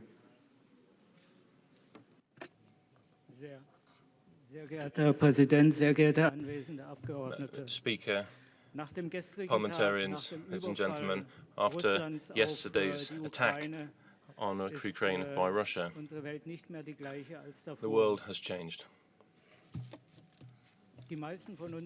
Most of us probably didn't ever think that Putin would go so far as to invade Ukraine. I was also wrong. I thought that reason would prevail. War has returned to Europe.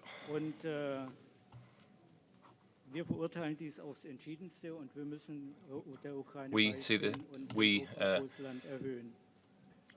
have to show complete solidarity with Ukraine and put pressure on Russia, because what Putin is really attacking is freedom, it's democracy, the values of freedom for which we fought long and hard and which we have managed to maintain for so long. So long indeed we thought we would never lose them. It's about who we are, our understanding of ourselves, of who people are, of what populations are. And with China and other countries now lining up behind Russia, I can see the world once more dividing into two halves. Democracies and autocracies, freedom and oppression, means we need to stand up for the values of freedom together. And many of the things we did in the past, we need to perhaps rethink our defense policy, our economic relations, and more generally, how we deal with other countries. And we may adjust those in the future. There is much work to be done. First of all, in the immediate present, we must put pressure on Russia and support Ukraine. Thank you. Merci. Thank you. Thank you, dear colleague. I now call on Mr. George Oscar Reyles, who is the head of the Committee of Foreign Affairs. You have the floor. Thank you.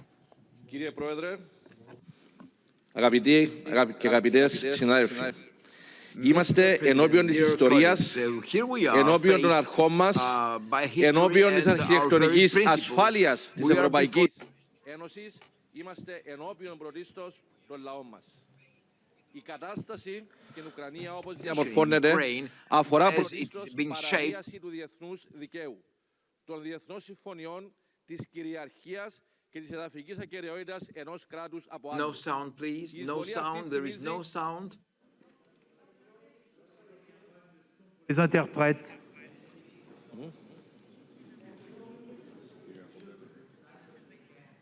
The sound is now back. So they can't interpret because they have the Greek speaker, but also the interpreter, so they can't translate. So there's a technical problem here that we need to resolve. So I would really ask for us to solve this technical problem, please. On va vous redonner la parole, mon cher collègue. We'll hand you the floor at another opportunity. If you allow me, Mr. Karoulas, let us correct the technical problem, and in the meantime, I will give the floor to Mr. Christopher from the Netherlands, and I will hand the floor to you afterwards, and hope that the technical problem has been solved. So Mr. Christopher has the floor, Committee for Defense from the Chamber of Representatives. Dear Mr. Chair, dear fellow representatives, Russia's unprecedented invasion of the Ukraine demands a firm, united response from Europe. The Netherlands want sanctions that hit Putin's regime hard. And we cannot and must not let Russia's aggression go unchallenged. These words, Mr. Chair, are the words from our Minister President, Mark Rutte. He says yesterday, and I agree with them. And Mr. Chair, we have also heard the words from the ambassador of the Ukraine. And we will support him, and we will support the people of the Ukraine. And so we will also support the declaration from this moment. But, Mr. Chair, there's more. During the Wales NATO summit in 2014, political leaders, including those of the Netherlands and other EU member states present today, committed themselves to investing 2% of their GDP in their national defences. And keeping this promise is the one key step towards more strategic autonomy.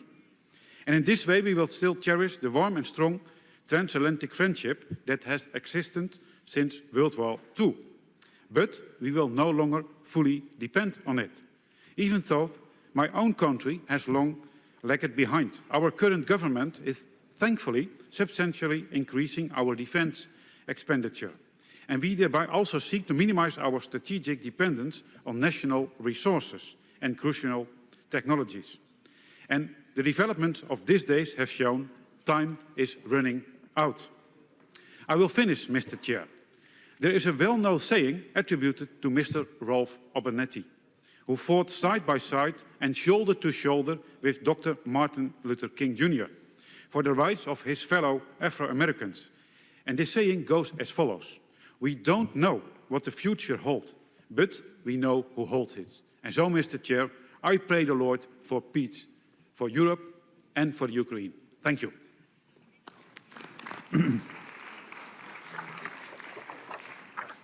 Merci, Monsieur Stoffer. Thank you, Mr. Stoffer. Mr. Carola, I would ask you to be a little bit more patient because the issue of the interpretation hasn't yet been solved, but I'm not going to forget you. I'm going to hand the floor now for the video conference, Madam Yubenova, President of the Foreign Affairs Committee of the National Assembly for Bulgaria. Dear Mr. Ambassador, dear host, colleagues, these past few days and nights have brought to us the darkest of human traits and ambitions: the aggression in complete and grave breach of international law of the United Nations Charter exercised by Russia in aggression not only to Ukraine, to innocent lives, to future dreams of children in this country. It is an aggression to freedom, to peace, and to the rule-based order valued by so many around the world. I would like to make it clear: there cannot be a division to freedom, and there cannot be a division to peace. There cannot be a division between freedom-loving nations in our resolute response to this aggression. Bulgaria, together with our partners in the United EU and with our allies in NATO and our friends around the world, will make the measures necessary to respond. We will stay united. We will continue to demand peace achieved and kept through diplomacy. Much like everyone present here today, Bulgaria will consider what help it can provide in addition to EU efforts to relieve the humanitarian situation in Ukraine. Our government is already in review of what we can do to extend a helping hand to the people of Ukraine, particularly to the large group of people from Bulgaria origin in the country. We call in the strongest possible terms to Russia to cease military operation immediately, to stop endangering human lives, and to unconditionally withdraw from the entire territory of the sovereign state of Ukraine. we called on Russia to put an end to this unilateral aggression against Ukraine without delays, to return to the principles of international law and to stop endangering Europe and security at a global scale. Thank you.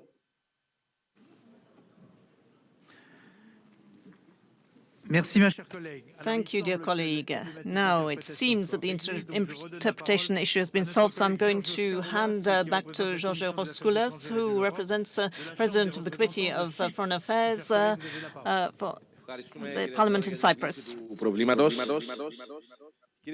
Thank you, President, for tackling the problem. Dear colleagues, here we are faced with history. Here we are faced with our very principles. Here we are awaiting, just as our peoples do, for the structure of peace and safety of the European Union to be respected.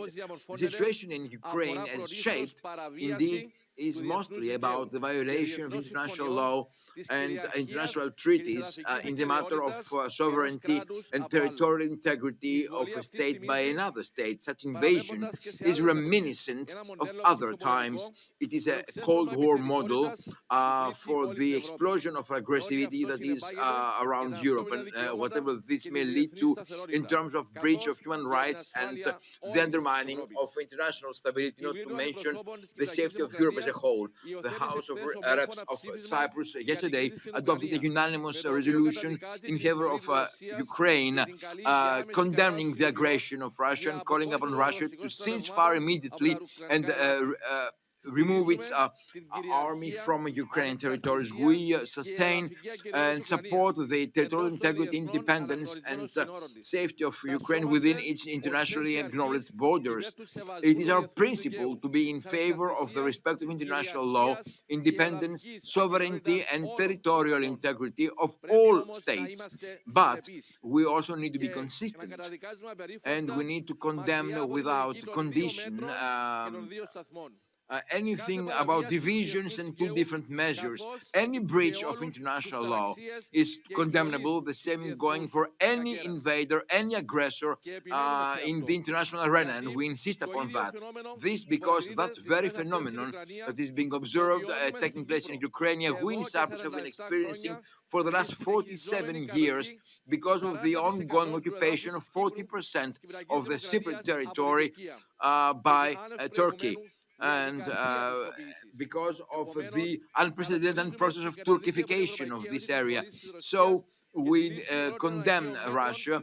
We need to adopt all necessary measures based on European unanimous stance, but we also stress the need to demonstrate the same decisiveness vis-à-vis any breach of international law against the territorial integrity and independence. By way of our resolution, we also condemn the hypocrisy of Turkey, condemning what Turkey itself has been doing in Cyprus by way of hybrid war, the settlers' practice, and the revival of Famagusta, all of these being breaches of international order. Dear colleagues, through such actions of parliamentary diplomacy, we need to provide our peoples and societies what they expect: solidarity amongst ourselves towards a common stance of a revival of international law. We have something to benefit from the win-win situation. We therefore keep on the same path towards consolidating our sovereignty, our autonomy vis-à-vis the handling of crisis. The actions are there. We have an obligation, united as we are in EU, to support any effort towards the consolidation of safety and the safety structure to manage the Ukrainian and other crises in our neighborhood. Would you please conclude? The time is pressing. I'm finished now. Okay. We need to put through the message that Europe is solidarity towards the building of what we truly mean as a Europe. The defense and safety structure will be the way whereby to face all threats autonomously and as such. Merci beaucoup. Merci. Thank you very Thank you. Thank you. I'm now going to give the floor to Estonia. Marko Mihkelson, Chairman of the Foreign Affairs Committee of the Estonian Parliament. Very much indeed, Mr. President. Thank you for organizing our meeting today here and refocusing our attention to most urgent issue of our freedom and democracy here in Europe. I'm delighted to see such a strong unity and solidarity, what we express here in this hemicycle in support of Ukraine. What we should do now, we should actually materialize this strong unity and solidarity in real action. Because every single minute at the moment, in the heart of capital of Ukraine, fight is going on, not only for future of Ukraine, but also for future of us here. Enough is enough. I fully support what our Swedish colleague said, that we have to learn our lesson. Why didn't we stop these war criminals acting internationally, globally already years ago? Chechnya, Georgia, Syria, now Ukraine. What next? Us, as Europe in general? No, we have to make stop here. We have to be sure that all crimes committed throughout the years, including right now in Ukraine, will not go unpunished. Secondly, Estonian delegation fully supports a statement what is prepared for us here to adopt. But we miss one very important message to Ukrainians, to 70% of Ukrainians who would like to see Ukraine as member of European Union.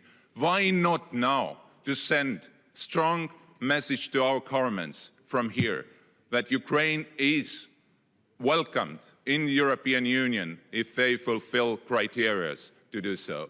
Please consider this.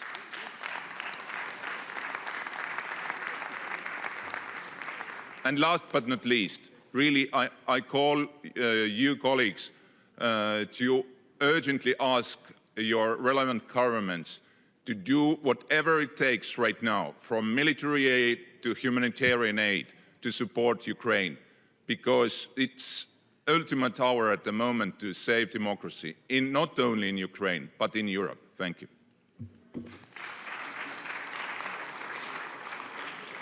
Merci, Monsieur le Président. Je vais Thank maintenant you. donner la parole au titre de la I'm going to Lituanie give à the floor to Monsieur Lithuania, Manuelis Zingeris, qui appartient à la Commission des Affaires who is étrangères a du member Sénat. of the Semi's Foreign Affairs Committee.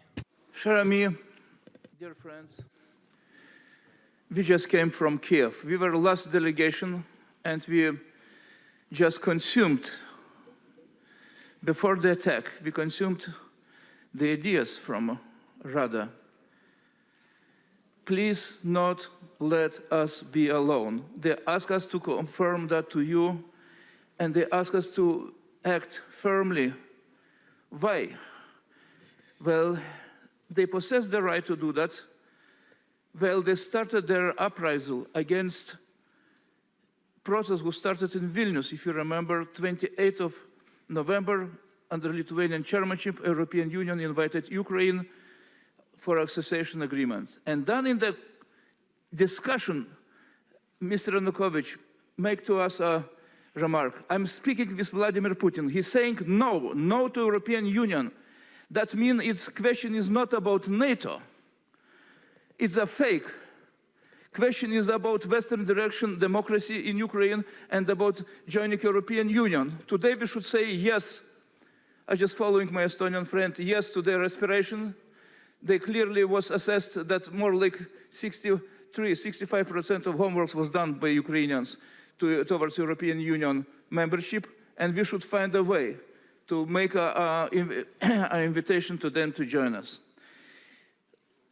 High technologies, SWIFT, banking sector, oil and gas sector.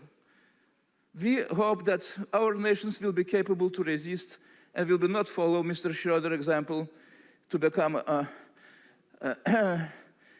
corrupt and to be integrated to the Russian dictatorship inside and be an instrument of them. We should resist to that. That is not a party system.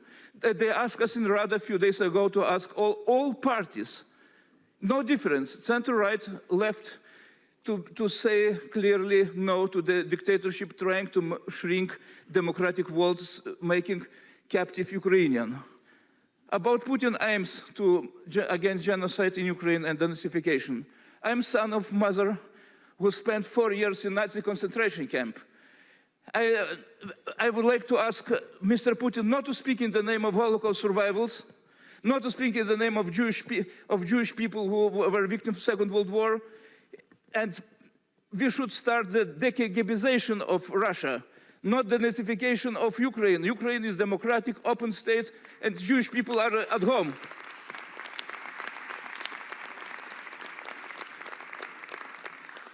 And finally, supporting them with lethal equipment and with all things they need now.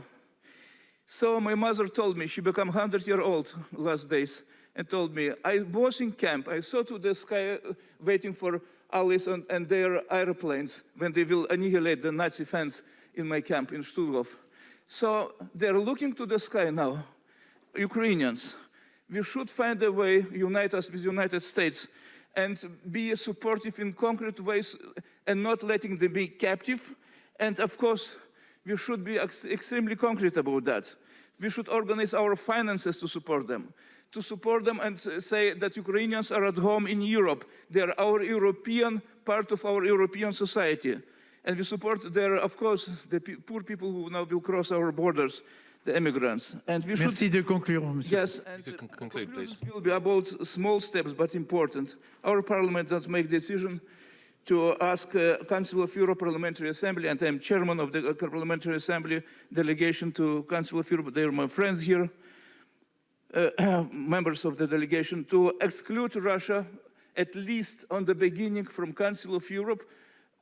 The organization was based on the Freedom Accords in 1948-49 of Human Rights Declaration. They cannot be members there. Thank you. Merci beaucoup. Thank you.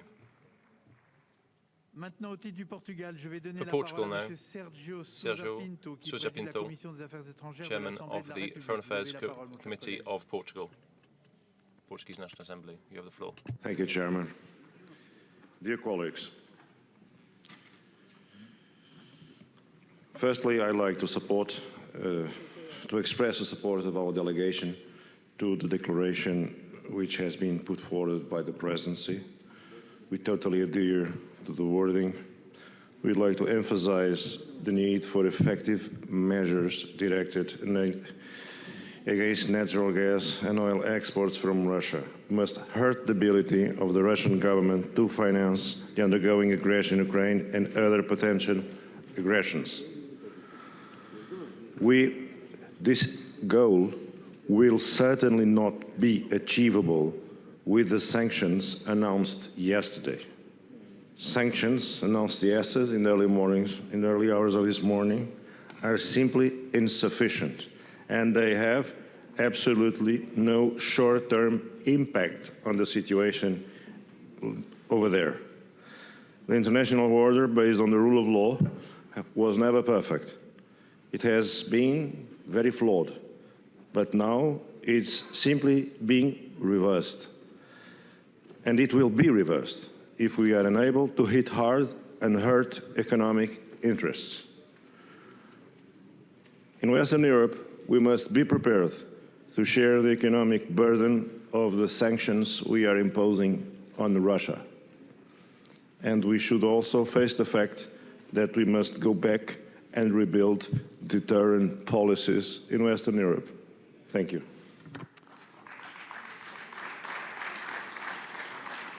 Merci, mon cher collègue. Je vais maintenant Thank donner you. la parole au The titre floor de la Lettonie is à now Monsieur to Latvia, Oriet président de la Kols, Commission des Chairman Affaires of the étrangères Foreign Affairs du Committee Parlement of lettonien. the Vous avez Latvian la Parliament. parole, mon cher You have the floor, colleague. Thank you very much, Mr. Chair.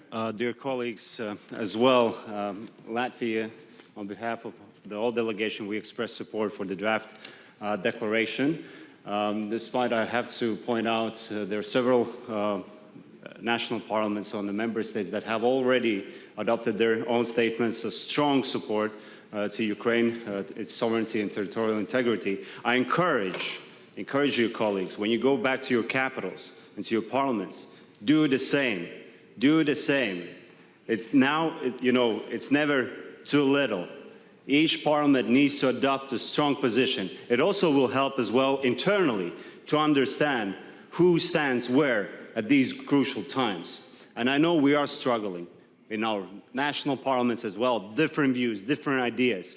But this unity that we have already gathered at the larger level, we need to also lever it down at our national parliaments as well. So such a statement with the same proposals should be adopted in each capital of the EU in particular. Last but not least, I wanted to also point out one important aspect that is somewhat missing out, and I would encourage actually to debate on this as well. Belarus. Let's not forget about Belarus. It's engaging together with Russia, supporting Russia's military intervention in Ukraine.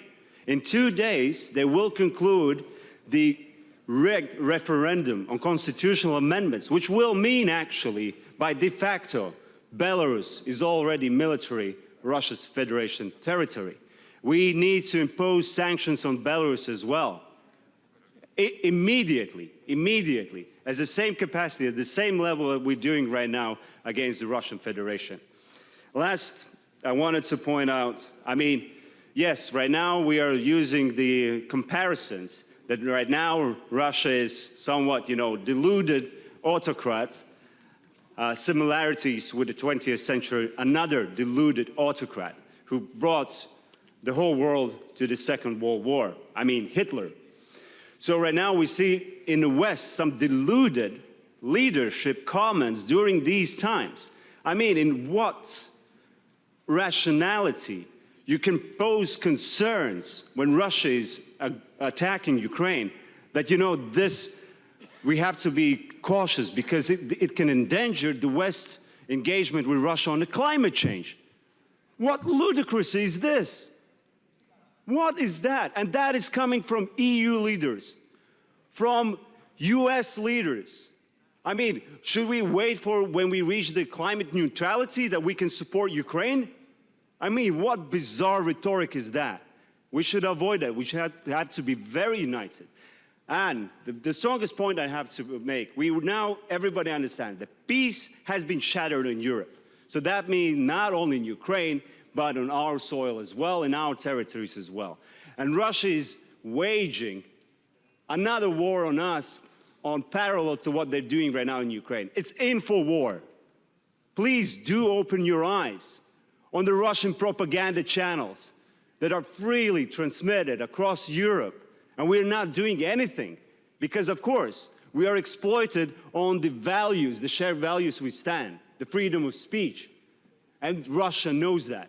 It really exploits that vulnerability. And we're always going in defense that, look, yes, but we still, we are democracies.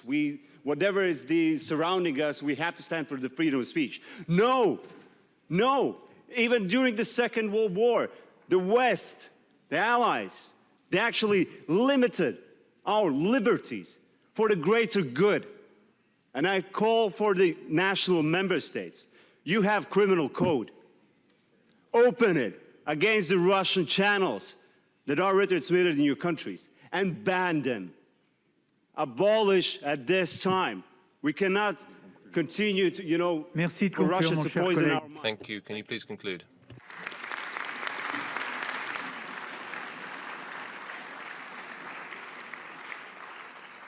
Merci.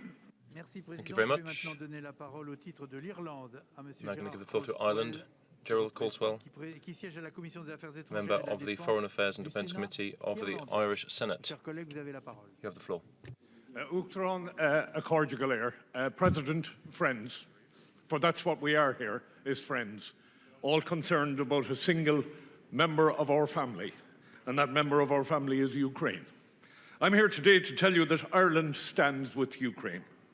Ireland supports the strongest possible sanctions, and we have waived visa requirements for Ukrainian citizens that need to get out of the country during this horrible time. Ireland believes that President Putin and his supporters must be held fully accountable before criminal laws, before war crimes for what they are doing today. We Europeans do not seek bloodshed. We seek peace. That's what the European movement is all about. But if we can't have bloodshed, then what we must have is we must impoverish the likes of Putin and his supporters. We must see to it that they get nothing. People have spoken here today about reducing our dependence on energy with Russia. They have spoken about reducing anything that we can, banking, you name it. But it's got to be more than talk. It's got to be more than self-interest. It's got to be all of us together being as brutal as we can in the sanctions we impose. People today mentioned Georgia and Chechnya. 2008, Mr. Putin marched into Georgia and nobody moved a muscle to save that part of that country. Talk is cheap. I heard one leader say the other day, we stand with Ukraine and our prayers are with them. That's no good to the people of Ukraine who are now scurrying for their lives out of Kiev, who are petrified of their lives out aircraft flying over. Ireland is a non-military aligned country. We are not a member of NATO. So we cannot do anything. But those of you that can clear the skies over Ukraine and at least level the playing pitch and stop aircraft flying in and targeting innocent civilians where they lie. Colleagues, unless we stand together on this one, we may scrap the European Union and go back to where we were before it. I urge you, go back to your countries. I will bring back the resolution we have here today and ask that the Irish Parliament pass it in both houses. Please go back to your country and do the same thing. But let's stop the talk and let's see some serious collegiate action to save our friends in Ukraine. Thank you very much indeed, Mr. President.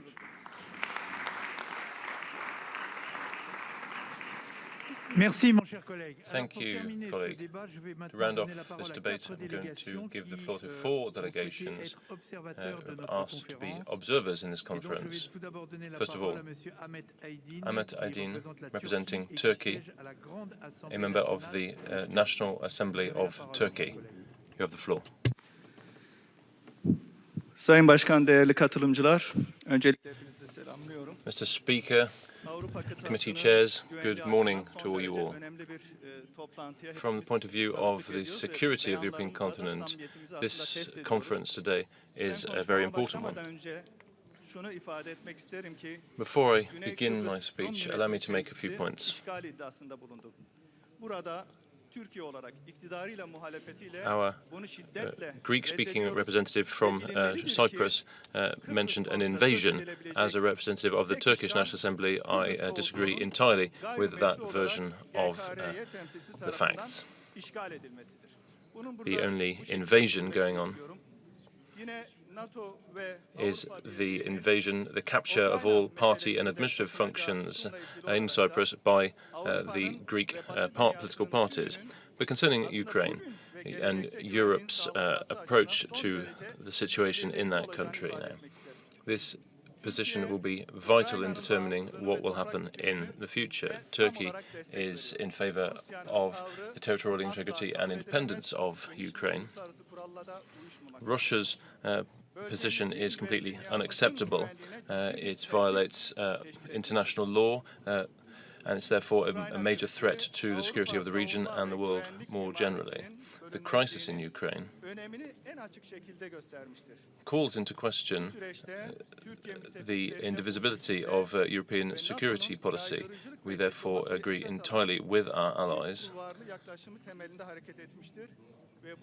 and we think that the double-track approach of deterrence need to be taken via NATO as well.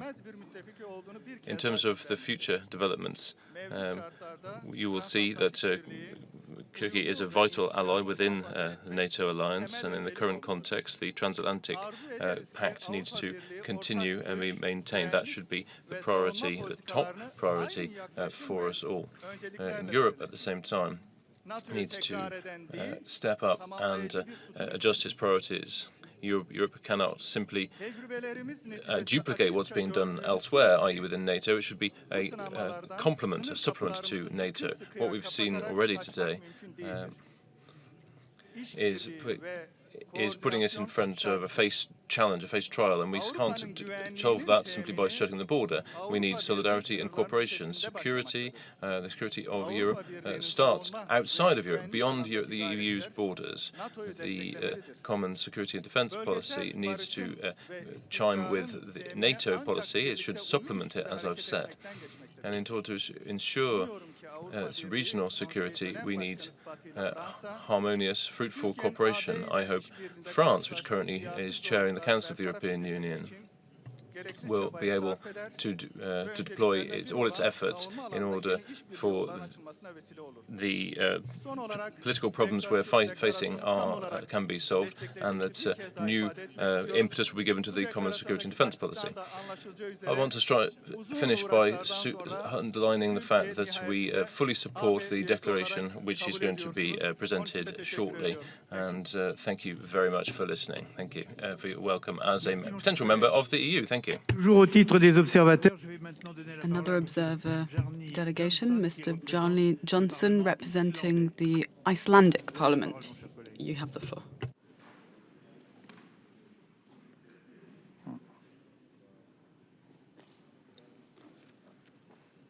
Dear colleagues, let me add my voice to yours and express my deep sadness over the development in the last days. Iceland strongly condemns the Russian invasion into Ukraine.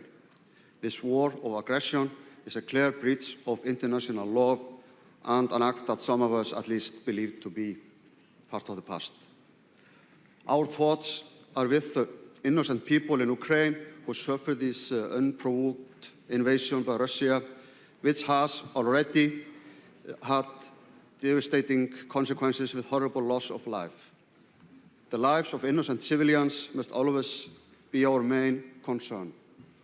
Further, the children deserve to be having their future they dream about. We call on Russia to cease its military action immediately and withdraw its troops from Ukraine.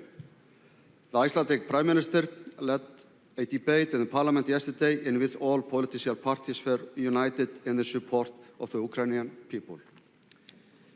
In a wider perspective, I believe the situation to be a motivation for European nations to strengthen their security structure and joint effort to solve shared challenges for the future. Right now, however, we must focus on immediate action to support Ukraine. This includes urgent humanitarian action as the situation on the ground is deteriorating. I applaud our hosts for placing the Ukrainian flag side by side with that of France and the EU in the chamber today. It is a strong symbolic gesture of solidarity with Ukraine. I hope our governments have equally strong actions in store to support Ukraine in its hour of need. Thank you.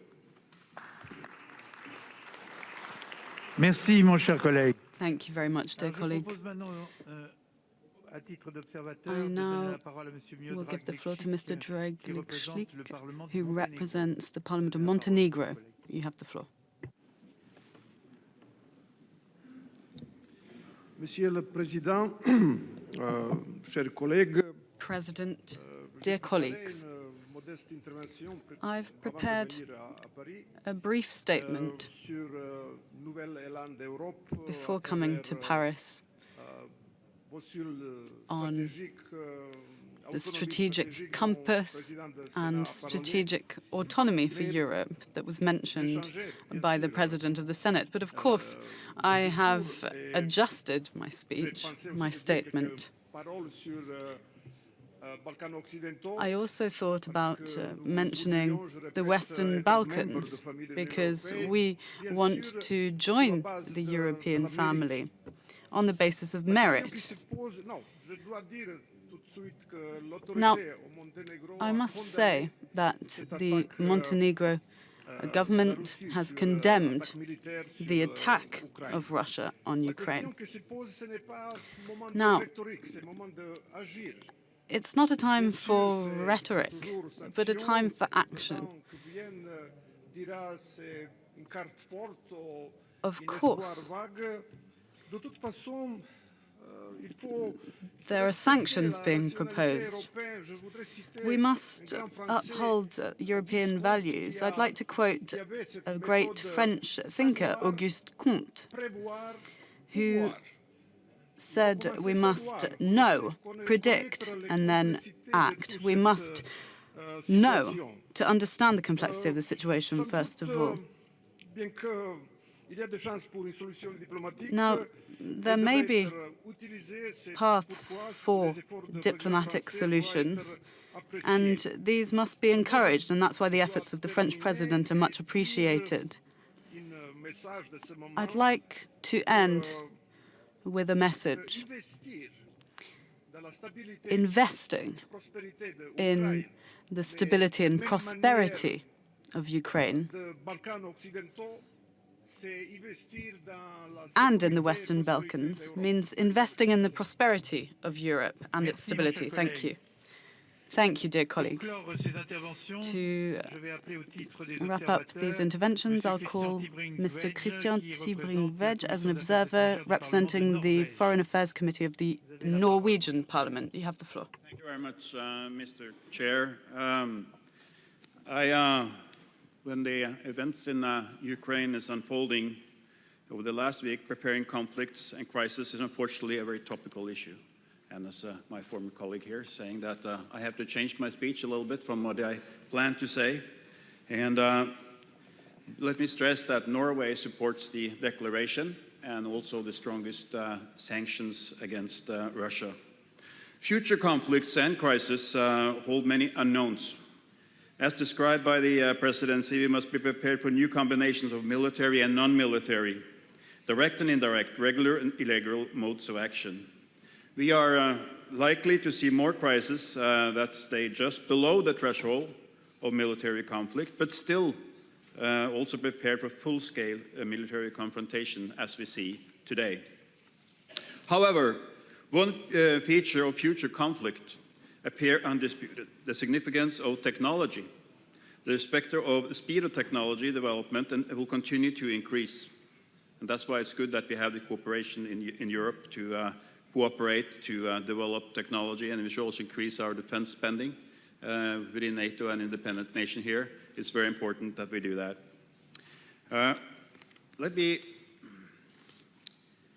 What we see unfolding in Ukraine is not a theoretical exercise.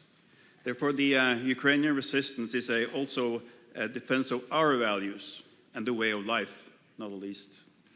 I would like to think about something that's not been mentioned today. There are probably many people in different nations, both the EU and NATO, and people who would like to go and fight for Ukraine. It's difficult for us to stop them doing that. But you know that Putin will do this as a propaganda. He will use this as all it's worth. He will say that NATO is there in order to defend Ukraine. So this we should think about and prepare ourselves for. Not saying they should not go, but saying that this is not something that will probably happen. We see we should remember the wise words of Franklin when he was signing the American Declaration of Independence. He was saying, "We must all hang together, or we will most assuredly hang separately." So long live an independent Ukraine. Thank you.